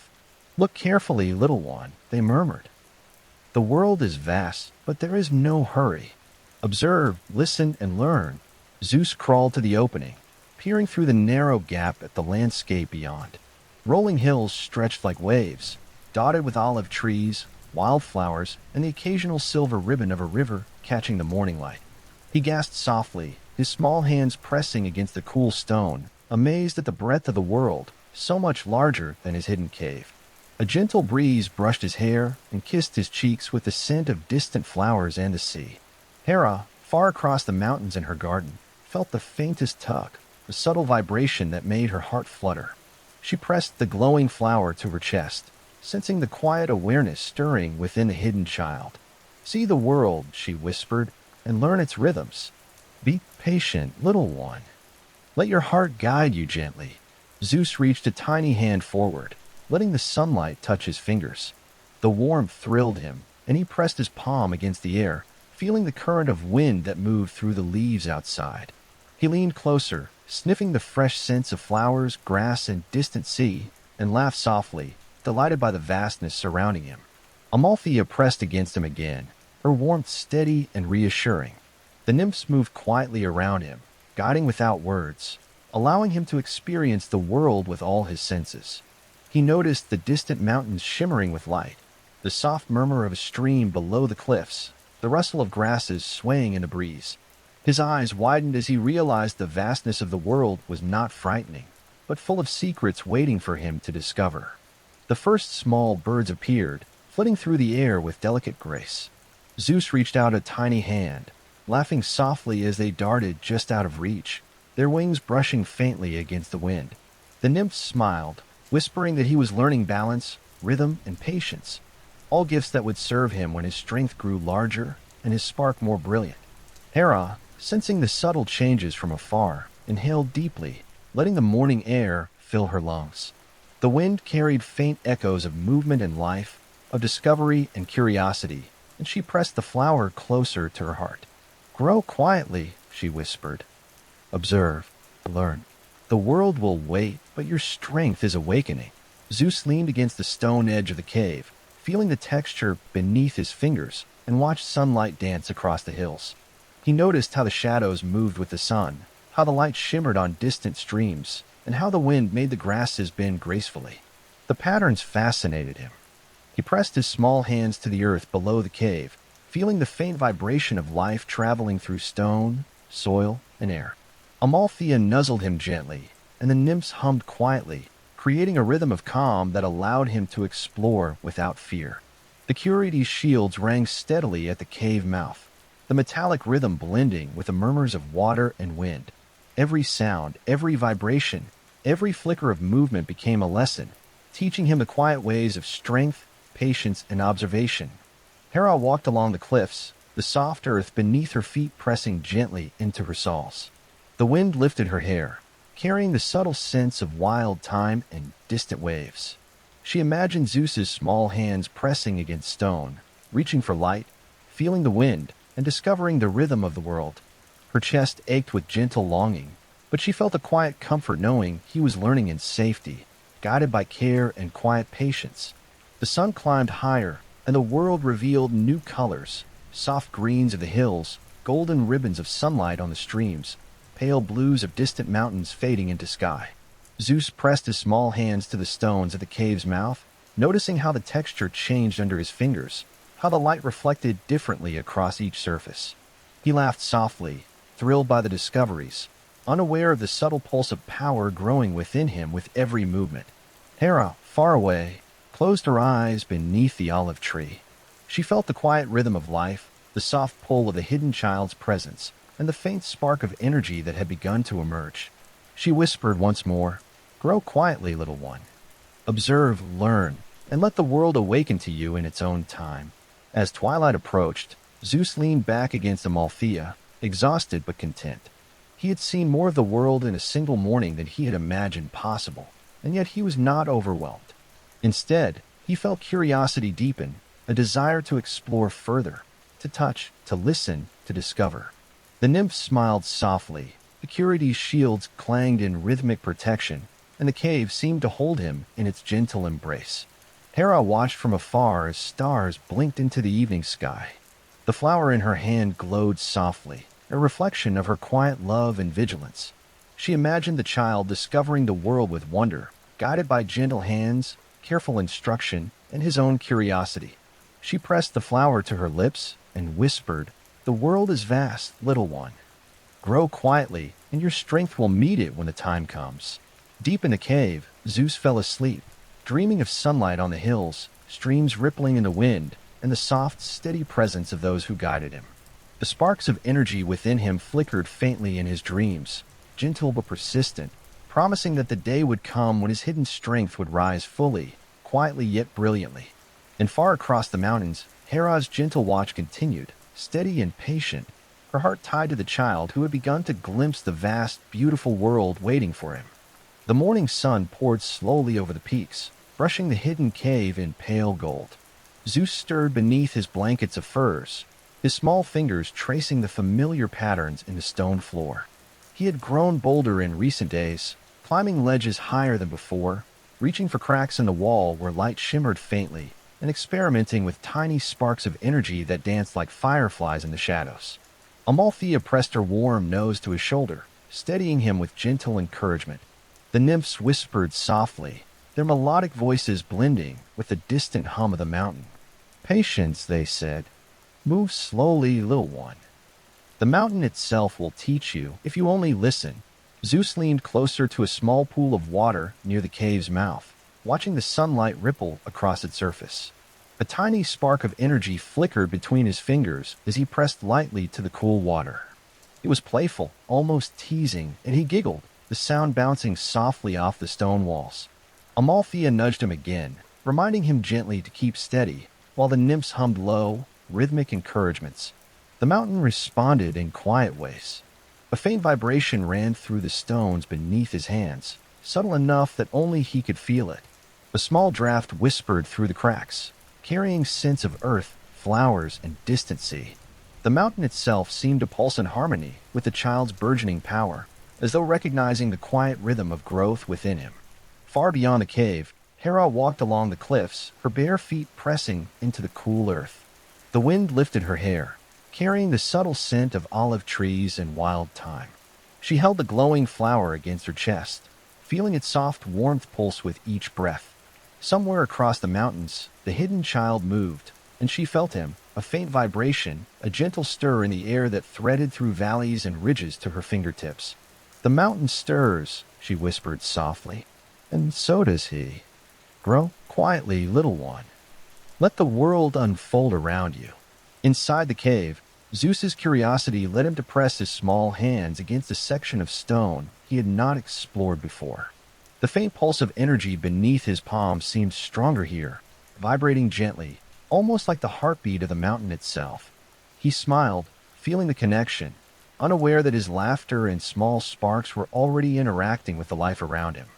Tiny plants near the pool seemed to bend slightly toward the light, and the stream rippled more vividly in response to his touch. Amalthea and the nymphs watched quietly, their presence grounding him, allowing him to explore without fear. The Curetes maintained their steady rhythm at the cave mouth, their bronze shields clashing in a soft, protective percussion. Every sound, every vibration, every tiny spark of energy became part of a symphony, teaching him balance, patience, and the rhythm of growth. Hera, sensing the subtle interactions, pressed the flower closer to her heart. She imagined Zeus pressing his small hands to the stone, feeling its pulse, watching the plant sway, listening to the water ripple. She felt a gentle pride, a deep longing, and the quiet comfort that came from knowing he was safe, guided by Amalthea, the nymphs, and the mountain itself. The sun climbed higher, spilling warm light into the cave. Zeus experimented again, letting sparks leap between his fingertips, and watched as the tiny arcs danced across the water. He laughed softly, delighted by their unpredictable paths, and pressed his palms to the stone. The vibration beneath him strengthened slightly, steady and rhythmic, as though the mountain itself were teaching him the language of its hidden power. Hera walked along a narrow path on the cliffside, the wind brushing her face and lifting the hem of her robes. She watched the sunlight scatter across distant hills and streams, imagining Zeus discovering the patterns of the world through sight, touch, and the faint pull of energy within him. She whispered, "Grow quietly, little one. The mountain, the wind, the streams, they will guide you. Listen closely, and you will learn the world's secret rhythms." Evening arrived slowly, painting the sky in shades of violet and gold. Hera lay in the grass beneath the olive trees, pressing the glowing flower to her chest, feeling its warmth and subtle pulse. She imagined the hidden child pressing his hands to stone and water, discovering the interplay of energy and life. Her heart swelled with gentle longing and quiet hope, a patient love that stretched across mountains and valleys, cradling him in invisible warmth. In the cave, Zeus lay back against Amalthea, exhausted but content. His small hands still tingled with a memory of sparks and vibrations. The nymphs hummed softly, Security's shields clashed rhythmically, and the cave seemed alive, breathing with him, holding him in a sanctuary where strength could grow quietly, gently, and without fear. The stars blinked softly in the night sky, far above both Hera and the hidden child. The wind whispered through grass, trees, and stone, carrying gentle reminders of care, connection, and patience. Somewhere deep in the cave, Zeus dreamed of sparks dancing across water, stones vibrating under his small hands, and the subtle stirrings of a mountain that seemed to recognize him as its own. Hera pressed her hand to the glowing flower one last time before sleep, feeling the pulse of life, energy, and quiet anticipation. She whispered softly into the night, "Grow quietly, little one. The mountain watches, the winds carry you, and I will always be here." And far beneath the mountain's peak, the hidden child slept peacefully, dreaming of light, water, stone, and the gentle stirrings of a world awakening quietly around him. The morning light entered the cave in narrow beams, painting the stone walls with streaks of gold and amber. Zeus sat quietly by the small pool near the cave mouth, watching the sunlight ripple across the water. Each reflection danced gently on the walls, shifting as he moved, creating patterns that fascinated him. He reached out his small hands, tracing the ripples, feeling the cool water and the faint tremor of energy beneath the stones. Amalthea rested close to him, her warmth a constant presence. The nymphs moved silently around the cave, whispering soft encouragements that blended with the gentle rhythm of dripping water. "Notice the light, little one," they murmured. "It bends and shifts with every movement. Learn to watch carefully." Zeus tilted his head, watching the interplay of shadow and light. Tiny sparks of energy flickered between his fingers as he clapped his hands gently, sending the reflection of the pool into a brief, shimmering dance. The stone beneath him vibrated softly, responding to his touch, and he giggled, enchanted by the way the cave seemed alive, as if it were playing along with him. Far beyond the cave, Hera walked slowly through her garden, the soft earth pressing against her bare feet. She inhaled the scent of olive trees and wildflowers, letting the subtle fragrances mingle with the distant salt of the sea. The glowing flower pressed her chest pulse softly, as if it shared the excitement of the child deep within the cave. She felt the faint energy stir in the air, delicate and insistent, threading its way across the mountains to her fingertips. "The light is waking," she whispered softly, "and so is he. Grow quietly, little one, and let the world reveal itself to you gently." Inside the cave, Zeus discovered a narrow fissure along the wall. Light from the small opening fell in a thin line across the floor, and he reached toward it with tiny fingers.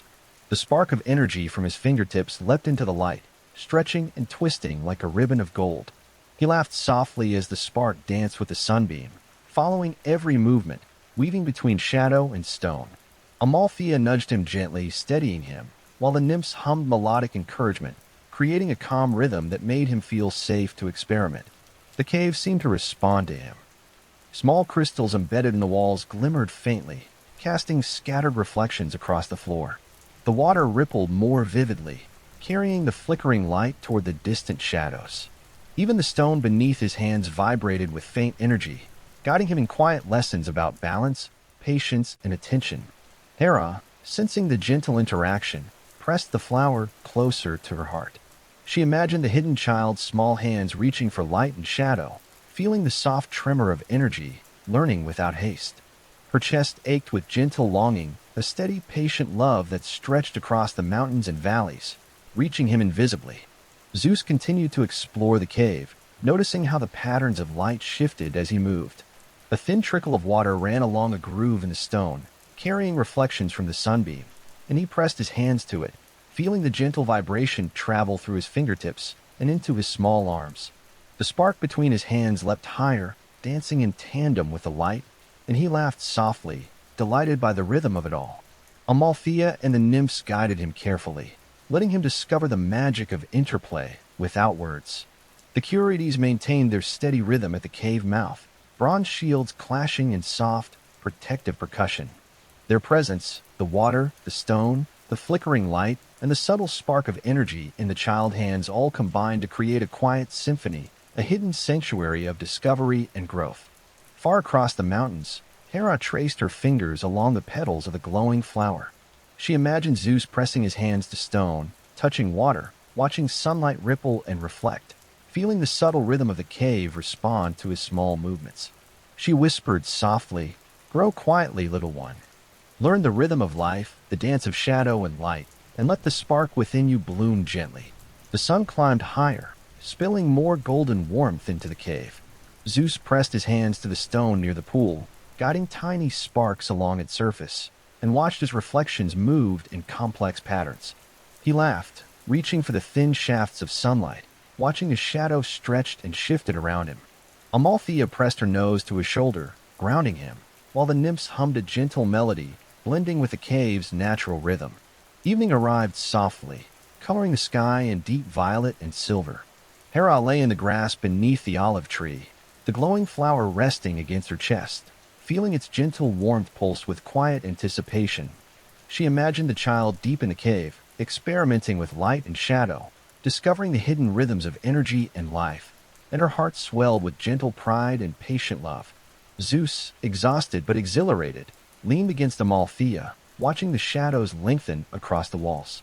The small sparks of energy had begun to respond to his curiosity, following his movements, dancing with the sunlight and reflections in the water. The nymphs whispered softly, the Curides clashed their shields steadily, and the cave seemed alive, breathing and shifting in harmony with the child's growing awareness. Stars began to shimmer in the night sky far above, their light delicate and calm. Hera pressed her hand to the glowing flower, feeling the quiet pulse of life, energy, and vigilance. She whispered softly, "Grow quietly, little one. Let the dance of shadow and light teach you patience, wonder, and strength." Deep within the cave, Zeus drifted to sleep, dreaming of sparkling lights, rippling water, and the playful dance of shadows across stone. Amalthea rested beside him, the nymphs hummed, and the mountain itself seemed to cradle him, holding him safely in the gentle rhythm of a world slowly awakening to his presence. And far across the peaks, Hera's silent watch continued, steady, patient, and full of quiet anticipation for the spark within the child that would one day shine brilliantly across the world. The morning breeze wandered gently across the mountaintops, brushing through olive trees and soft grass. Hera walked slowly along the cliffs, letting the wind lift her hair and carry the faint scent of distant sea and wildflowers to her. The glowing flower rested against her chest, pulsing softly with warmth, a subtle reminder of the hidden child growing far below in the cave. She inhaled deeply, feeling the rhythm of the wind as it whispered secrets she could not fully understand, yet somehow knew. Below, Zeus sat near the pool at the cave's mouth, his small hands tracing the surface of the water. He laughed softly as tiny sparks of energy danced between his fingertips.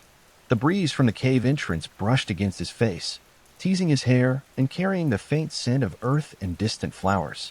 He reached out, trying to capture the movement of air, feeling its touch on his skin, its soft pressure against his palms. Amalthea nudged him gently, guiding his curiosity. "Feel it, little one," she murmured. "The world has many currents, not all of them visible. Listen to them, feel them. They will teach you a lot."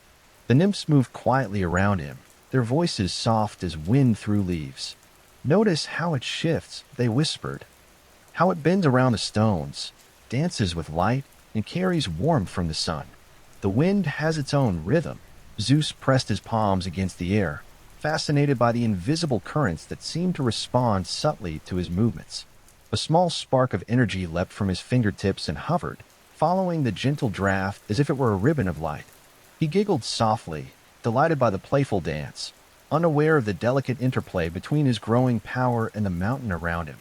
Hera, far above, felt the faint stirrings of energy carried by the wind.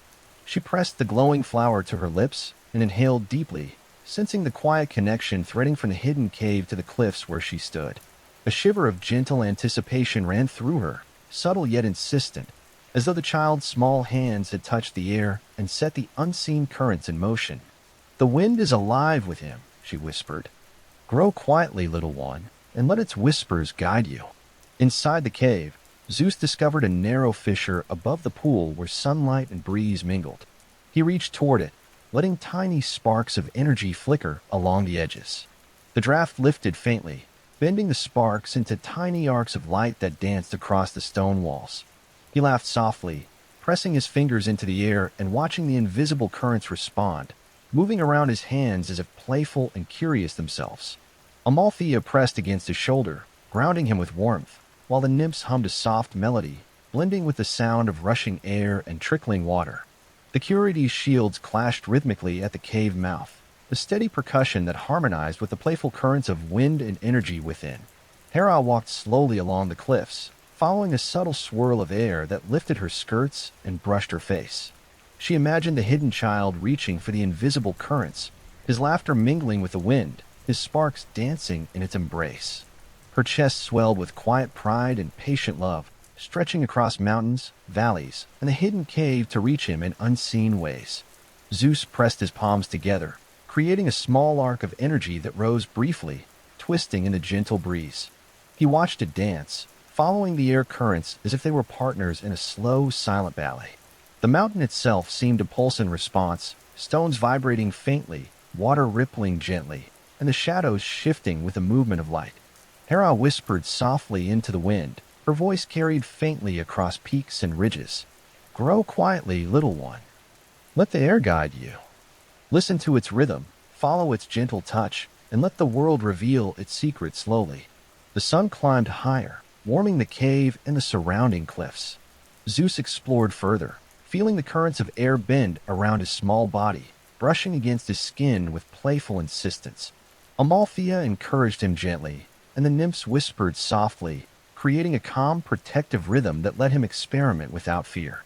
Evening arrived, painting the sky in soft violet and gold. Hera lay beneath the olive trees, pressing the glowing flower against her chest. She inhaled deeply, feeling the pulse of life and energy carried by the wind. She imagined Zeus pressing his hands to the air, sparks dancing around him, discovering subtle rhythms, learning patience, and finding joy in gentle exploration. Deep in a cave, Zeus drifted to sleep, the sparks of energy slowly dimming, mingling with the soft currents of air that brushed his small face. Amalthea rested beside him, the nymphs hummed, and the mountain seemed alive, cradling him safely in its protective embrace. Stars appeared softly in the night sky, twinkling above the peaks.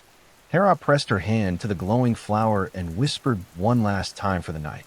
"Grow quietly, little one. Let the wind carry you, let the air teach you, and know that I am always here." And deep within the cave, the hidden child slept peacefully, dreaming of sparks, air, water, and the gentle rhythm of a world quietly awakening to his presence. The sun rose slowly over the distant hills, spilling soft golden light across the hidden valley.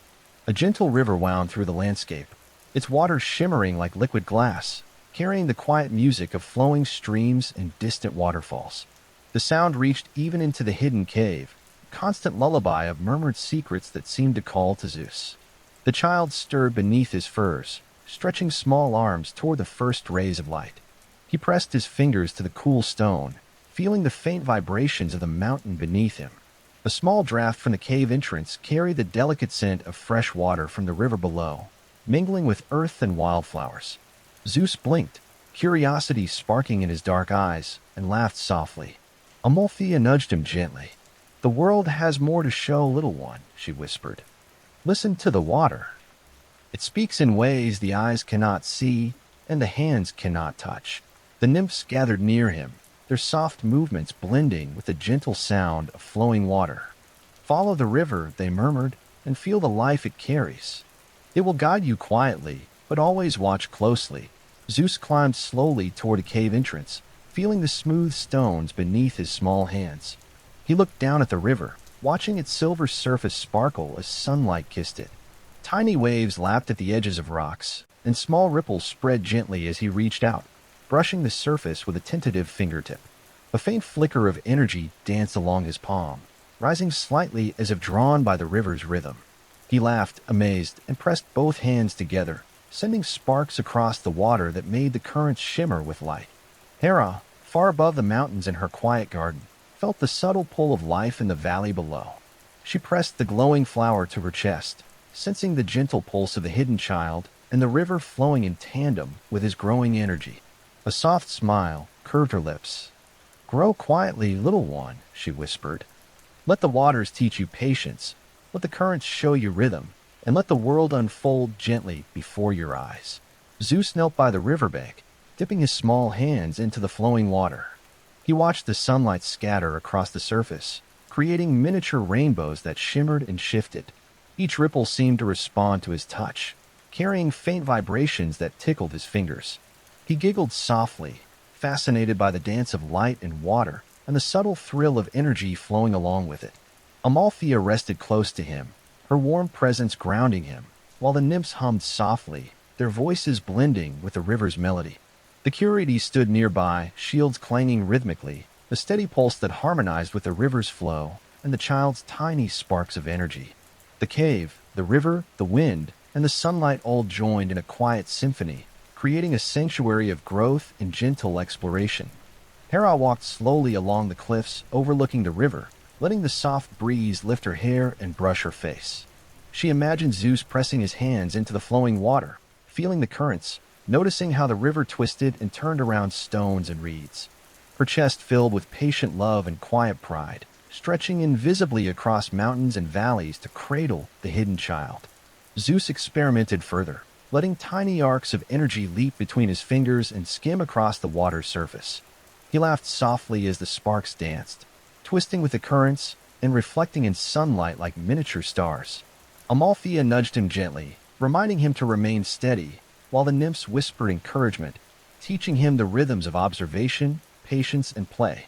The river murmured softly, carrying scents of fresh water, earth, and distant flowers. Its gentle gurgle blended with the mountain's pulse, the wind's whispers, and the faint crackle of sparks. Each sound, each movement, each flicker of energy became a subtle lesson, teaching Zeus the hidden language of nature, the quiet rhythms of growth, and the delicate balance between patience and curiosity.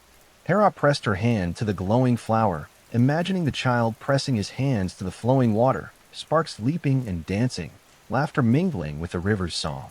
She whispered into the soft breeze, "Grow quietly, little one. Let the currents guide you. Let the world reveal its secrets, and know that I am always here." As evening approached, painting the sky in soft shades of violet and gold, Zeus leaned back against Amalthea, exhausted but content. The small sparks of energy had begun to respond to his curiosity and the rhythm of the river, dancing gently in playful arcs. The nymphs hummed quietly, and the Curetes continued their rhythmic shields, holding the cave and riverbank in gentle protection. Stars began to twinkle in the night sky, their soft light reflecting on the river's surface. Hera pressed the glowing flower against her chest, feeling warmth and gentle vigilance pulse in time with the hidden child's quiet energy. She whispered softly, "Grow quietly, little one. Let the river teach you, let the winds guide you, and let the mountain hold you safely until the day comes for your strength to shine fully." Deep within the cave and near the river's edge, Zeus fell asleep peacefully, dreaming of sparkling water, dancing sparks, and gentle currents that seemed to carry the whispers of the world to his small hands. Amalthea rested beside him.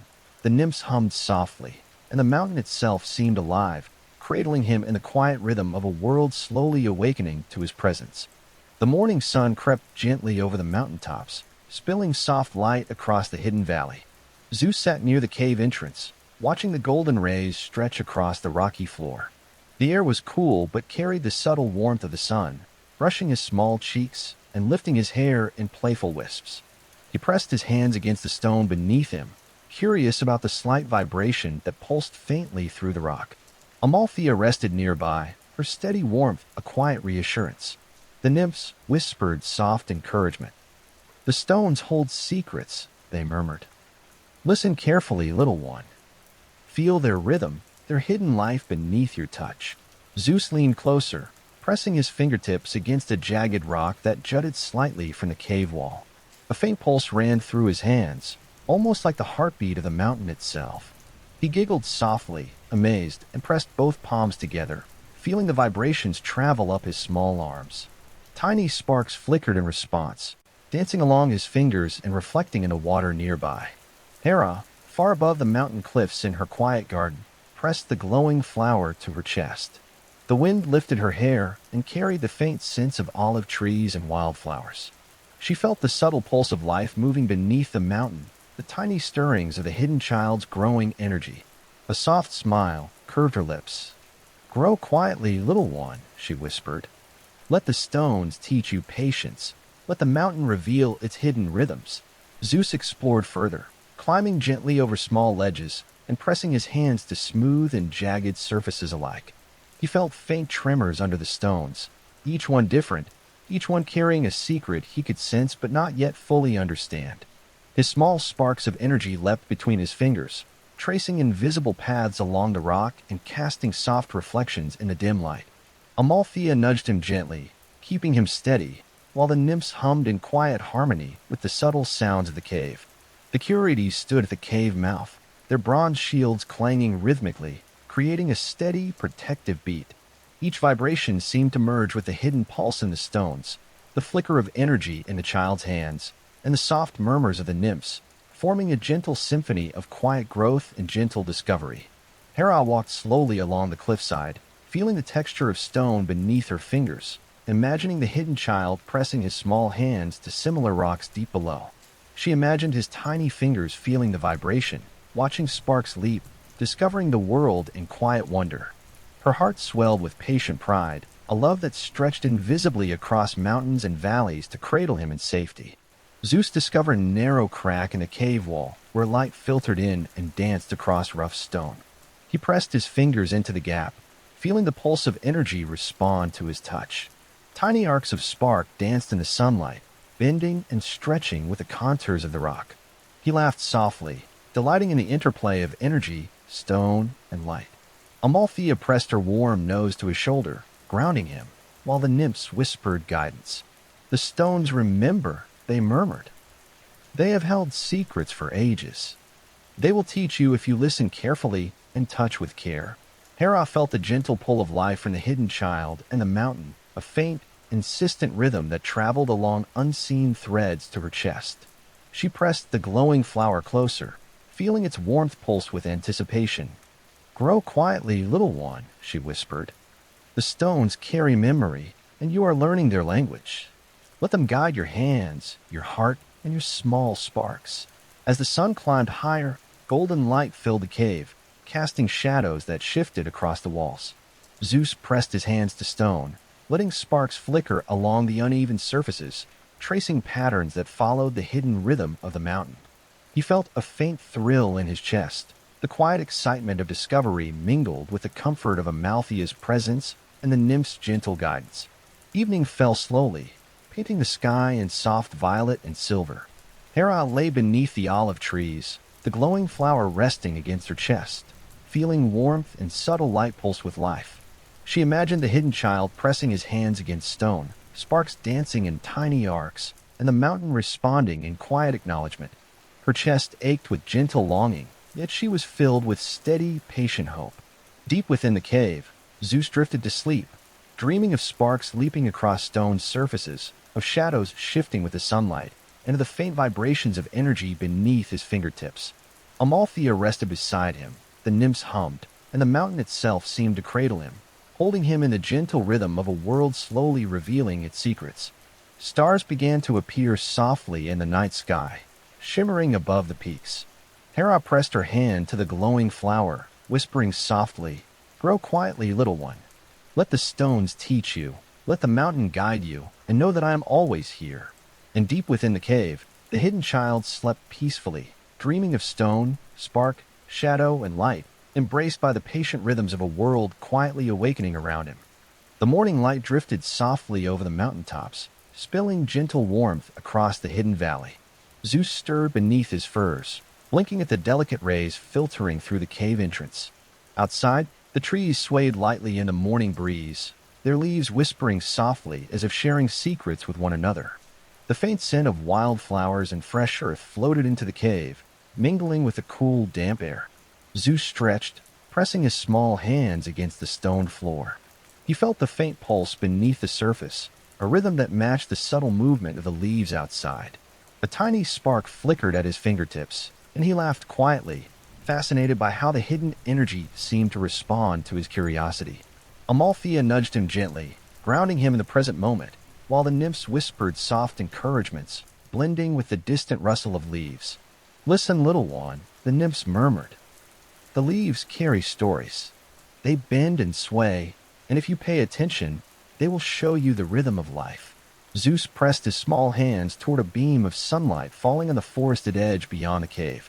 Tiny arcs of energy danced in his palms, reaching outward, brushing the leaves gently as if they were partners in a silent, delicate ballet. The wind carried the faint rustle to him, and he laughed softly, enchanted by the sensation of the invisible currents brushing against his skin. Hera, perched along the cliffs above, felt the subtle stirrings carried by the wind and the leaves. The glowing flower pressed her chest pulse gently, reflecting the quiet pulse of the hidden child's energy. She inhaled deeply, letting the scent of olive trees and wildflowers mingle with the faint salt of the distant sea, and whispered softly, "Grow quietly, little one.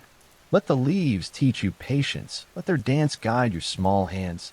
Zeus reached toward a low-hanging branch, brushing the leaves with the tips of his fingers.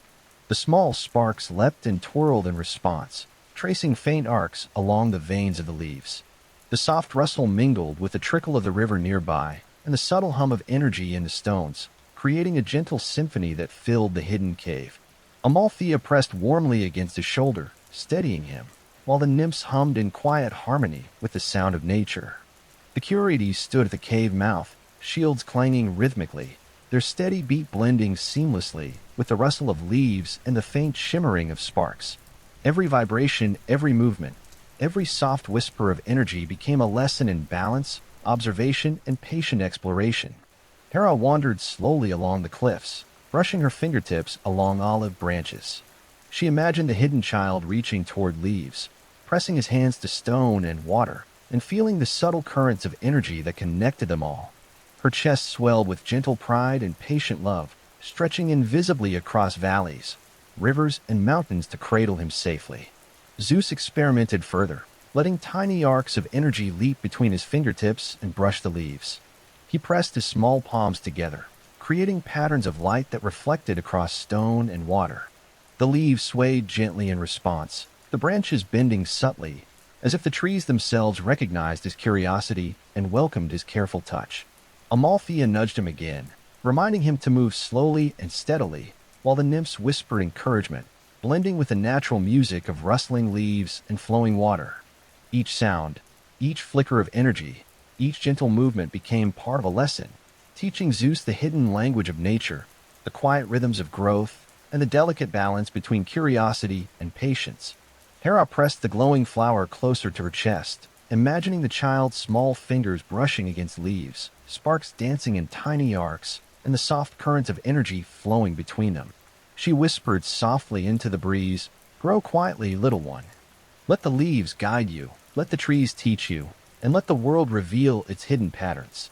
As evening approached, painting the sky in soft violet and gold, Zeus leaned back against Amalthea, exhausted but content. Tiny sparks still flickered faintly between his fingers, and the leaves above rustled gently in the evening wind. The nymphs hummed a quiet melody, the curate's shields clanged rhythmically, and the cave seemed alive, breathing with him, holding him safely in the gentle rhythm of the world. Stars began to twinkle softly above the peaks, their light reflected in the river and the sparkling sparks around the child's hands. Hera pressed her hand to the glowing flower and whispered softly, "Grow quietly, little one. Let the whispers of leaves and the song of the world guide you, and know that I am always near." Deep within the cave, Zeus fell asleep peacefully, dreaming of dancing leaves, shimmering sparks, and the gentle hidden rhythms of the mountain, river, and trees around him. Amalthea rested beside him. The nymphs hummed softly, and the world seemed to cradle him in its quiet, patient embrace. The sun rose slowly over the hidden valley, brushing the mountaintops with gentle gold. Zeus stirred beneath his furs, blinking at the soft light spilling into the cave. He pressed his small hands to the stone floor, feeling the subtle vibrations that ran through it, a quiet rhythm that seemed to pulse in harmony with the gentle murmur of the river nearby. The interplay of stone, water, and light fascinated him, and a tiny spark flickered in his fingertips, stretching toward the soft ripples. Amalthea nudged him gently, pressing her warm nose to his shoulder. "Listen, little one," she murmured. "The stones and the water sing together. Hear their song and feel the rhythm beneath your hands." The nymphs moved quietly around him, humming a gentle melody that blended seamlessly with the river's flow and the faint pulse of energy in the stone. Every ripple, every vibration, every tiny spark, they whispered, is part of a larger song. Pay attention, and you will understand its quiet language. Zeus pressed his palms into the cool water at the pool's edge, letting the tiny sparks flicker along the ripples. The stones beneath his fingers vibrated softly, a subtle counterpoint to the song of flowing water. He laughed quietly, amazed by how the elements seemed to respond to him, as if the mountain and river were aware of his curiosity and delighted in his exploration. Hera, far above the valley in her quiet garden, pressed the glowing flower to her chest. The morning breeze lifted her hair, carrying the faint scent of olive trees and wildflowers. She felt the delicate pulse of life and energy stretching from the cave below to her, a quiet thread connecting her to the hidden child. She whispered softly, "Grow quietly, little one. Listen to the song of the stones, follow the rhythm of the water, and let the world teach you gently." Zeus experimented further, letting tiny arcs of energy leap from his fingers and skim across the pool. Each spark traced the patterns of the ripples, twisting and turning with the flow. He pressed his hands to the stones beneath, feeling the vibrations respond to his touch, and giggled softly, delighted by the interplay of forces that surrounded him. Amalthea rested close, keeping him grounded, while the nymphs hummed, their voices blending with the river's gentle murmur and the soft pulse of the stones. The Curites maintained their rhythmic clashing of shields at the cave mouth, adding a steady beat to the symphony of stone, water, and spark. Every sound, every movement, every flicker of energy became a lesson, teaching Zeus balance, observation, and the delicate harmony of the natural world. Hera walked slowly along the cliffs, feeling the texture of the stones beneath her fingertips. She imagined the hidden child pressing his small hands to the river and rock, sparks dancing across the surfaces, and the gentle rhythms of nature bending subtly in response. Her chest filled with quiet pride and gentle longing, a love that stretched invisibly across mountains and valleys to cradle him in safety and care. Zeus discovered a narrow fissure where water dripped slowly from a small crevice in the stone. He pressed his fingers to the droplets as they fell, tiny sparks flickering in the water, following its path downward, tracing invisible patterns along the stones. Amalthea nudged him gently, encouraging him to observe carefully, while the nymphs hummed softly, letting him explore freely yet safely. The river murmured softly outside the cave, carrying scents of fresh water, earth, and distant wildflowers. The stones beneath Zeus's fingers vibrated in quiet harmony with the flow, and the sparks of energy in his small hands danced in subtle arcs.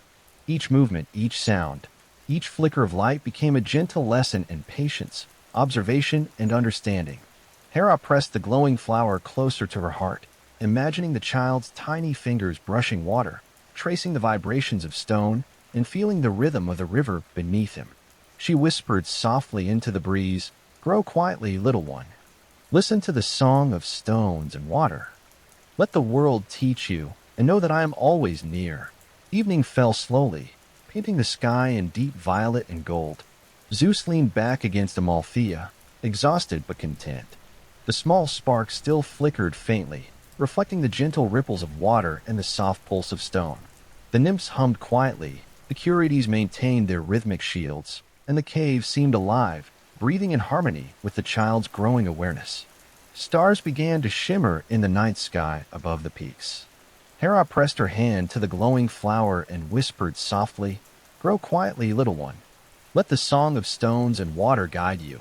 Let the rhythms of the world teach you, and know that I am always here." Deep within the cave, Zeus drifted to sleep, dreaming of sparkling water, trembling stones, and tiny arcs of energy dancing in perfect harmony. Amalthea rested beside him. The nymphs hummed softly, and the mountain and river cradled him gently, holding him safely in the quiet rhythm of a world slowly awakening to his presence. The morning sun rose slowly over the peaks, spilling soft golden warmth across the hidden valley. Zeus stirred beneath his furs, blinking at the gentle light filtering into the cave entrance. Tiny sparks of energy danced at his fingertips, attracted to the sunlight that spilled across the stone floor and shimmered in the pool nearby. Amalthea nudged him gently, pressing her warm body close. "Look, little one," she murmured. "See how the light moves. Watch how it touches everything around you." The nymphs moved softly among the stones and water, their voices blending with the quiet ripple of the river outside. "Notice how it bends," they whispered, "how it plays with shadows, how it responds to your small sparks. Light is patient and gentle. It will teach you if you watch closely." Zeus reached toward a thin shaft of sunlight that fell across the pool. Tiny sparks flickered from his fingertips, reaching for the light. They leapt and twisted in delicate arcs, tracing patterns across the surface of the water. He giggled softly, mesmerized by the dance of sunbeam and spark, stone and water. Amalthea pressed against his shoulder, grounding him, while the nymphs hummed in harmony with the subtle rhythm of light and energy.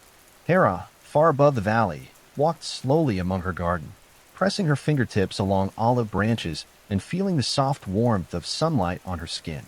She held the glowing flower to her chest and felt its quiet pulse respond to the subtle stirrings of the hidden child. She whispered softly, "Grow quietly, little one. Let the light teach you its gentle patterns, and let the world reveal itself slowly to your hands." Zeus explored further, letting the sparks twist and leap over the stones, following the shafts of sunlight as they moved across the cave floor. Each reflection created tiny arcs of dancing light, weaving between shadow and water. He laughed softly, thrilled by the playful interaction between his energy and the natural light surrounding him. The river outside murmured quietly, carrying soft scents of fresh water, earth, and distant wildflowers into the cave. Stones vibrated faintly beneath his palms, keeping time with the spark of energy and the rippling water. The Curetes' shields clashed rhythmically at the cave mouth, blending seamlessly with the gentle symphony of sun, water, and stone. Every flicker, every movement, every sound became part of a quiet lesson, teaching him the subtle harmony of the natural world. Hera walked slowly along the cliffs, feeling the texture of stone beneath her fingers and watching the sunlight glint off distant leaves. She imagined the hidden child reaching for the light, feeling its warmth on his small hands, observing its movement, and discovering the quiet rhythm of the world around him. Her heart filled with patient pride, a love stretching invisibly across mountains and valleys to cradle him safely. Zeus pressed his hands together, creating a small arc of spark that twisted into the sunlight. He watched it dance across the stones and water, following the gentle patterns of reflection and shadow. Amalthea pressed against his shoulder, grounding him, while the nymphs whispered soft encouragement. He felt connected to the light, to the stones, to the water, and to the invisible rhythm that pulsed quietly beneath all of them. As the sun climbed higher, warmth filled the cave. Zeus experimented further, letting tiny sparks arc over the stones and pool, following the subtle currents of light. He laughed softly, marveling at how everything seemed alive, responding to his small gestures, and teaching him patience and observation without words. Evening approached, painting the sky in soft violet and gold. Hera lay beneath the olive trees, the glowing flower resting against her chest, feeling its gentle warmth pulse with life. She imagined the hidden child pressing his hands toward the sunlight, sparks dancing across stone and water, and the quiet world responding to his curiosity. Zeus leaned back against Amalthea, exhausted but content. Tiny arcs of energy still flickered faintly, reflecting off water and stone. The nymphs hummed quietly, the Curies maintained their rhythmic shields, and the cave seemed alive, breathing with the child's growing awareness. Stars began to glimmer softly in the night sky. Hera pressed her hand to the glowing flower, whispering into the cool evening air, "Grow quietly, little one. Let the light guide you. Let the stones and water teach you, and know that I am always near." Deep within the cave, Zeus drifted to sleep, dreaming of dancing sparks, shimmering light, flowing water, and stones that hummed in harmony with his small, growing energy. Amalthea rested beside him. The nymphs hummed softly, and the mountain itself cradled him gently, holding him in the quiet rhythm of a world awakening patiently around him. Morning light spilled slowly over the peaks, coloring the hidden valley in soft gold and rose. Zeus stirred beneath his furs, tiny fingers tracing the smooth stone of the cave floor. He pressed his small hands firmly against the surface, feeling the faint vibration that ran through it, an almost imperceptible pulse, steady and gentle, like the heartbeat of the mountain itself. Amalthea nudged him with her warm nose, guiding his curiosity. "Feel it, little one," she murmured softly. "The mountain breathes beneath you. Its rhythm is slow but steady. Listen carefully, and you will feel its quiet heartbeat." The nymphs moved silently around him, their whispers blending with the faint hum of the stones and the gentle ripple of the pool nearby. "Every rock, every stone, every crystal carries memory," they said softly. "Press your hands lightly, and the mountain will share its stories." Zeus pressed his palms against a wide slab of stone, leaning forward with eyes bright. The vibrations traveled up his arms, subtle yet alive, dancing in tandem with the sparks of energy that twitched at his fingertips. He giggled softly as he let the sparks twist and leap, tracing tiny arcs across the uneven surface. Amalthea pressed against his shoulder, grounding him in warmth and calm. Far above the hidden valley, Hera walked slowly along the cliffside path, her bare feet brushing soft grass and smooth stones. She pressed the glowing flower against her chest, feeling its gentle warmth pulse in quiet response to the child's energy below. She inhaled deeply, sensing the mountain's subtle rhythm and the tender life of the valley. "Grow quietly, little one," she whispered. "The mountain holds you, its pulse steady and patient, waiting for your small hands to learn its secrets." Zeus explored the cave, moving carefully from stone to stone, pressing each surface with gentle curiosity. Some rocks hummed faintly, some vibrated more strongly, and the small sparks of energy in his hands leapt to meet the pulse, twisting and dancing across surfaces as if celebrating the interaction. The river's gentle murmur joined the rhythm, blending with the stone's vibrations and the soft hum of the nymphs' voices.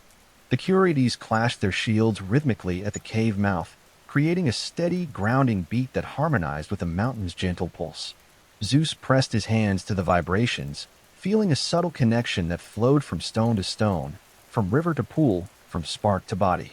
He laughed softly, fascinated by the quiet symphony surrounding him. Hera rested beneath a grove of olive trees, pressing her fingers along rough bark, feeling the subtle tremor of life in every branch.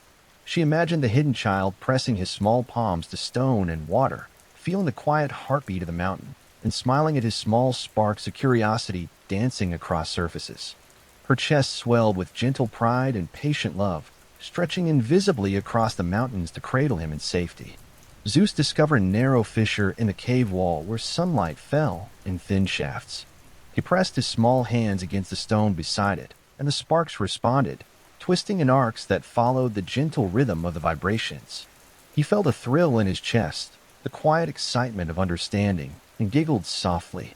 Amalthea nudged him again, encouraging careful attention, while the nymphs hummed a soft melody, blending seamlessly with the mountain's heartbeat and the river's murmur. The afternoon sun shifted, casting gentle warmth across the cave floor. Zeus pressed his palms and fingertips to the smooth surfaces, letting the subtle vibrations guide his small sparks. Each movement, each soft of energy, each ripple in the water became a lesson in quiet observation, patience, and the interconnectedness of life. Hera pressed the glowing flower closer, feeling its pulse echo the mountain's steady rhythm. She whispered softly into the breeze, "Grow quietly, little one. Let the mountain teach you patience, let the stones share their stories, and let the world open gently before you." Evening came softly, painting the sky in muted violet and gold. Zeus leaned back against Amalthea, exhausted but content. Tiny sparks still flickered faintly between his fingers, reflecting the gentle pulse of stone, the shimmer of water, and the soft light from the cave's entrance. The nymphs hummed quietly, and the Curetes' rhythmic shields provided a steady heartbeat alongside the mountain's pulse. Stars began to twinkle softly above the peaks. Hera pressed her hand to the glowing flower, whispering into the quiet night, "Grow quietly, little one. Feel the pulse of the mountain, the rhythm of the world, and know that I am always here." Deep within the cave, Zeus drifted to sleep, dreaming of sparks, stones, water, and the gentle heartbeat of the mountain beneath him. Amalthea rested beside him. The nymphs hummed softly, and the mountain seemed alive, cradling him safely in its quiet, patient rhythm. Morning light spilled slowly over the peaks, coloring the hidden valley in soft gold and rose. Zeus stirred beneath his furs, tiny fingers tracing the smooth stone of the cave floor. He pressed his small hands firmly against the surface, feeling the faint vibration that ran through it, an almost imperceptible pulse, steady and gentle, like the heartbeat of the mountain itself. He closed his eyes briefly, letting the subtle hum travel through his small arms and into his chest, marveling at how quiet yet alive the mountain felt. Amalthea nudged him with her warm nose, guiding his curiosity. "Feel it, little one," she murmured softly. "The mountain breathes beneath you. Its rhythm is slow but steady. Listen carefully, and you will feel its quiet heartbeat." The nymphs moved silently around him, their whispers blending with the faint hum of the stones and the gentle ripple of the pool nearby. "Every rock, every stone, every crystal carries memory," they said softly. "Press your hands lightly, and the mountain will share its stories. Some are ancient, others are quiet secrets, waiting for a careful hand to listen." Zeus pressed his palms against a wide slab of stone, leaning forward with eyes bright. The vibrations traveled up his arms, subtle yet alive, dancing in tandem with the sparks of energy that twitched at his fingertips. He giggled softly as he let the sparks twist and leap, tracing tiny arcs across the uneven surface. Amalthea pressed against his shoulder, grounding him in warmth and calm. Far above the hidden valley, Hera walked slowly along the cliffside path, her bare feet brushing soft grass and smooth stones. She pressed the glowing flower against her chest, feeling its gentle warmth pulse in quiet response to the child's energy below. She inhaled deeply, sensing the mountain's subtle rhythm and the tender life of the valley. "Grow quietly, little one," she whispered. "The mountain holds you, its pulse steady and patient, waiting for your small hands to learn its secrets." Zeus explored the cave further, moving carefully from stone to stone, pressing each surface with gentle curiosity. Some rocks hummed faintly, some vibrated more strongly, and the small sparks of energy in his hands leapt to meet the pulse, twisting and dancing across surfaces as if celebrating the interaction. He pressed his forehead gently to a particularly smooth stone, feeling its coolness and subtle warmth where the sunlight filtered in, marveling at how it seemed to respond to his presence.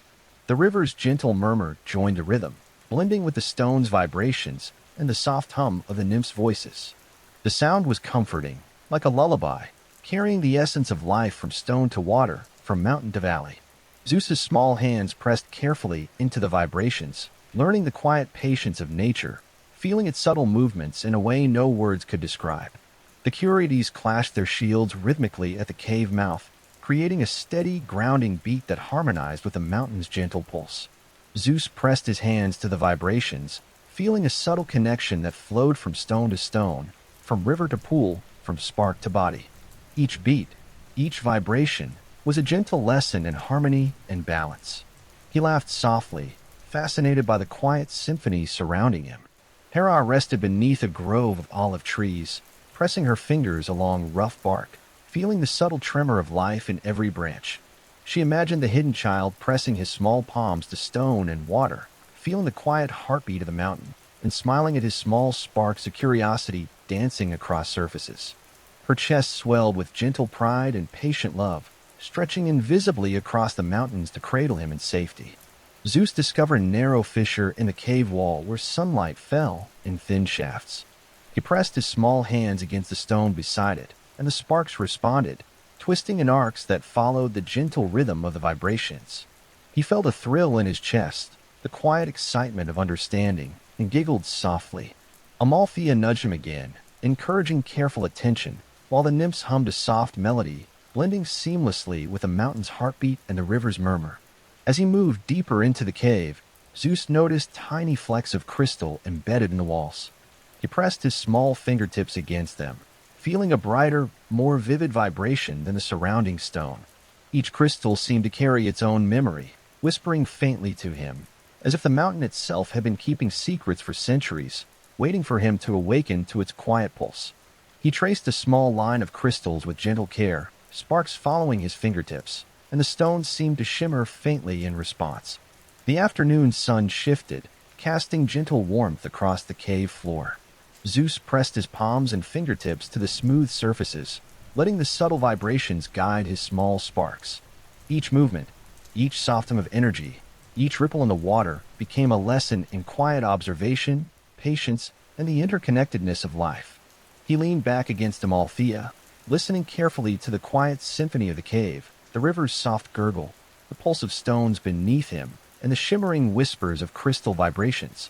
Hera pressed the glowing flower closer, feeling its pulse echo the mountain's steady rhythm. She whispered softly into the breeze, "Grow quietly, little one. Let the mountain teach you patience, let the stones share their stories, and let the world open gently before you." Evening came softly, painting the sky in muted violet and gold. Zeus leaned back against Amalthea, exhausted but content. Tiny sparks still flickered faintly between his fingers, reflecting the gentle pulse of stone, the shimmer of water, and the soft light from the cave's entrance. The nymphs hummed quietly, and the Curetes' rhythmic shields provided a steady heartbeat alongside the mountain's pulse. The stars began to twinkle softly above the peaks. Hera pressed her hand to the glowing flower, whispering into the quiet night, "Grow quietly, little one. Feel the pulse of the mountain, the rhythm of the world, and know that I am always here." Deep within the cave, Zeus drifted to sleep, dreaming of sparks, stones, water, and the gentle heartbeat of the mountain beneath him. Amalthea rested beside him. The nymphs hummed softly, and the mountain seemed alive, cradling him safely in its quiet, patient rhythm. The morning sun spilled gently over the peaks, painting the valley in soft gold and rose. Zeus stirred beneath his furs, stretching small arms and yawning quietly. Outside the cave, a gentle breeze stirred the leaves of hidden groves, carrying the scent of damp earth and delicate wildflowers. The quiet rhythm of the mountain, the river's soft murmur, and the faint pulse of crystals within the cave all blended into a gentle symphony, welcoming the child into a new day. Amalthea nudged him gently, pressing warm fur against his small shoulder. "Look, little one," she whispered. "Life grows quietly, even in places hidden from sight. You may not notice it at first, but the world has its small secrets." Zeus blinked at the cave entrance, his dark eyes catching the soft shimmer of sunlight on dew-specked leaves. Tiny sparks flickered faintly from his fingertips as he stretched toward the light. He stepped carefully over smooth stones, the coolness beneath his small feet anchoring him to the earth, while the warmth of sunlight touched his face and shoulders. The nymphs moved softly among low shrubs and flowers that had sprouted near the cave. "See this bloom," one whispered. "It hides among leaves and stones, waiting for the right touch. Everything in nature has a quiet rhythm. Notice, feel, and you will understand." Zeus knelt beside a delicate flower with petals like pale amber. He pressed two small fingers gently against its soft surface, feeling the subtle vibration of life within. Tiny sparks leapt from his fingertips, brushing along the edges of the petals. The flower seemed to respond, tilting slightly toward his touch, as if acknowledging his presence. He giggled softly, fascinated by the delicate interplay of energy and life. Hera, high on a distant cliff, pressed the glowing flower to her chest, feeling the pulse of the hidden child's energy mingling with the gentle rhythms of the valley. The breeze lifted her hair, carrying the faint scent of olive trees and wildflowers from the valley below. She whispered softly, "Grow quietly, little one. The world has secrets to show you." The smallest blooms may hold the greatest lessons if you take time to notice them. Zeus moved along a small patch of hidden growth, brushing leaves aside and discovering tiny buds and blossoms tucked carefully between stones. Each touch sent tiny sparks dancing, the soft arcs tracing patterns along petals, stems, and leaves. He pressed gently, fascinated by the quiet life thriving in places he might never have thought to look. Amalthea nudged him again, reminding him to move with care and patience, while the nymphs hummed softly, blending their voices with the subtle rustle of leaves and the faint murmur of the river. The Curetes stood silently at the cave mouth, shields still clanging rhythmically, a steady grounding beat that seemed to match the subtle vibrations of the flowers, stones, and river. Zeus pressed his hands against the soft soil, feeling its cool dampness, and noticed how the tiny roots beneath his fingers seemed to pulse faintly in response to his sparks. Hera wandered slowly along the cliffside, brushing fingers over small wildflowers and tall grasses. She imagined the hidden child kneeling among petals and leaves, tiny sparks leaping over each delicate surface. She smiled quietly, feeling a patient pride that stretched invisibly across mountains, valleys, and rivers, cradling him in safety and care. Zeus discovered a cluster of tiny flowers that glimmered faintly in the sunlight, their petals brushing against one another in the gentle breeze. He pressed his palms over them, sending tiny arcs of energy twirling across the blooms. Each flower seemed to respond, petals tilting and trembling softly, as if in quiet conversation with his small, growing power.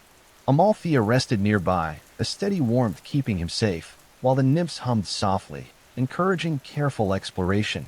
The air was filled with the scent of damp earth, subtle floral sweetness, and the soft mineral tang of stones warmed by the morning sun.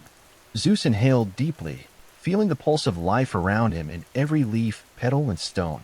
His small sparks danced lightly, moving in harmony with the rhythm of hidden blooms, soft sunlight, and whispering winds. Hera pressed the glowing flower closer to her chest, feeling its warmth echo the quiet pulse of life in the valley below. She whispered softly, "Grow quietly, little one. Notice the hidden blooms, the small wonders that others might overlook. Let the world teach you its delicate secrets, and know that I am always near." As evening approached, painting the sky in muted violet and gold, Zeus leaned back against Amalthea, exhausted but content. Tiny sparks flickered faintly between his fingertips, brushing along petals and leaves one last time before the light faded. The nymphs hummed quietly, the Curetes' shields clanged with gentle rhythm, and the valley seemed alive, breathing softly in harmony with the hidden child's curiosity and wonder. Stars began to glimmer softly above the peaks. Hera pressed her hand to the glowing flower, whispering gently into the night, "Grow quietly, little one. Let the hidden blooms guide you. Let the gentle rhythm of life teach you, and know that I am always near." Deep within the cave and along the edge of the hidden groves, Zeus drifted to sleep peacefully, dreaming of tiny sparks, gentle petals, and the quiet pulse of life that thrived in hidden corners of the world. Amalthea rested beside him. The nymphs hummed softly, and the mountain cradled him safely in the gentle rhythm of a world slowly revealing its secrets. The morning air arrived softly, carrying the scent of fresh earth, olive leaves, and distant wildflowers. Zeus stirred beneath his furs, blinking at the delicate sunlight spilling into the cave entrance. The gentle hum of the stones beneath him, the faint shimmer of crystals, and the soft gurgle of the river outside had blended into a rhythm he had begun to recognize, a quiet heartbeat of the valley itself. Today, a new voice joined the symphony, the wind. Amalthea pressed warmly against his side, nudging him gently. "Listen, little one," she murmured. "The wind has a song. It whispers through leaves, bends the branches, dances across stones, and carries stories from far away. Can you hear it?" Zeus sat up, closing his eyes, letting the breeze touch his face. Tiny sparks flickered faintly from his fingertips, drawn to the currents of air. He raised a small hand, letting the breeze swirl around it, watching in delight as the sparks danced with invisible threads of movement. The nymphs hummed softly, their voices blending with the rustle of leaves and the gurgle of water, creating a gentle melody that seemed to flow directly into Zeus's small chest. Far above the hidden valley, Hera walked along a sun-warmed cliff, pressing the glowing flower against her chest. She felt the pull of the hidden child's energy reaching outward, mingling with the breeze and the subtle rhythms of the valley below. She whispered softly, "Grow quietly, little one. Let the wind teach you its gentle ways. Let it carry secrets to you, and let the world unfold softly before your hands." Zeus wandered toward the cave entrance, where the wind entered in gentle gusts. He stretched his arms wide, letting the currents lift his hair and brush against his cheeks. The tiny sparks danced and twisted in response, tracing arcs that mirrored the flow of air. He giggled softly, marveling at how the unseen wind seemed to play with his energy, creating patterns he could watch and feel but not fully grasp. Amalthea nudged him to move carefully, pressing close to keep him steady, while the nymphs guided him gently. "The wind listens," they whispered. "It responds to patience, to small movements, to care. Move slowly, little one, and it will teach you the language of the unseen." Zeus pressed his palms against a low-hanging branch, letting the breeze bend it lightly. Tiny sparks traced the outline of the leaves, twisting and curling as they followed the gentle currents of air. Each movement seemed to respond, creating an invisible dance between the child, the wind, and the living branches. The stones beneath his feet hummed faintly in sympathy, the river's soft gurgle joined the melody, and the tiny crystals in the cave walls shimmered faintly in harmony. Hera pressed the glowing flower closer, feeling its warmth pulse in gentle response. She imagined the child moving among leaves and stones, feeling the breeze on his cheeks, and discovering how even the smallest element, air, carried rhythm, energy, and life. Her chest swelled with patient pride, a love stretching invisibly across mountains, valleys, and forests, holding him safely in the quiet of the world. Zeus discovered a narrow crack where the wind funneled through the cave, brushing his small hands against the cool, moving air. The sparks leapt and twisted in playful arcs, following the invisible currents, and he laughed softly, enchanted by the quiet dance between his energy and the unseen rhythm of the air. Amalthea pressed against his side, grounding him, while the nymphs hummed in soft harmony, guiding his small explorations gently. The Curetes kept their steady rhythm at the cave mouth, shields clanging softly. Their beat merged with the rustle of leaves, the gurgle of the river, the pulse of stones, and the playful dance of sparks. Zeus pressed his hands gently against a small stone, feeling how the vibrations merged with the wind's movements, learning that every element had its voice, its song, and its quiet way of speaking. Evening came slowly, painting the sky in muted violet and gold. Zeus leaned back against Amalthea, exhausted but deeply content. Tiny sparks still flickered faintly between his fingertips, tracing invisible lines through the air, dancing with the wind. The nymphs hummed softly, the Curetes' shields clanged gently, and the cave seemed alive, breathing in harmony with the hidden child's growing awareness. Stars began to glimmer in the night sky above the peaks. Hera pressed her hand to the glowing flower, whispering softly into the cool evening air, "Grow quietly, little one. Let the wind teach you, let the hidden rhythms of the world guide you, and know that I am always near." Deep within the cave and along the edges of the hidden groves, Zeus drifted to sleep peacefully. He dreamed of sparks twisting in air, leaves swaying in gentle rhythm, and the soft pulse of water and stone beneath him. Amalthea rested beside him.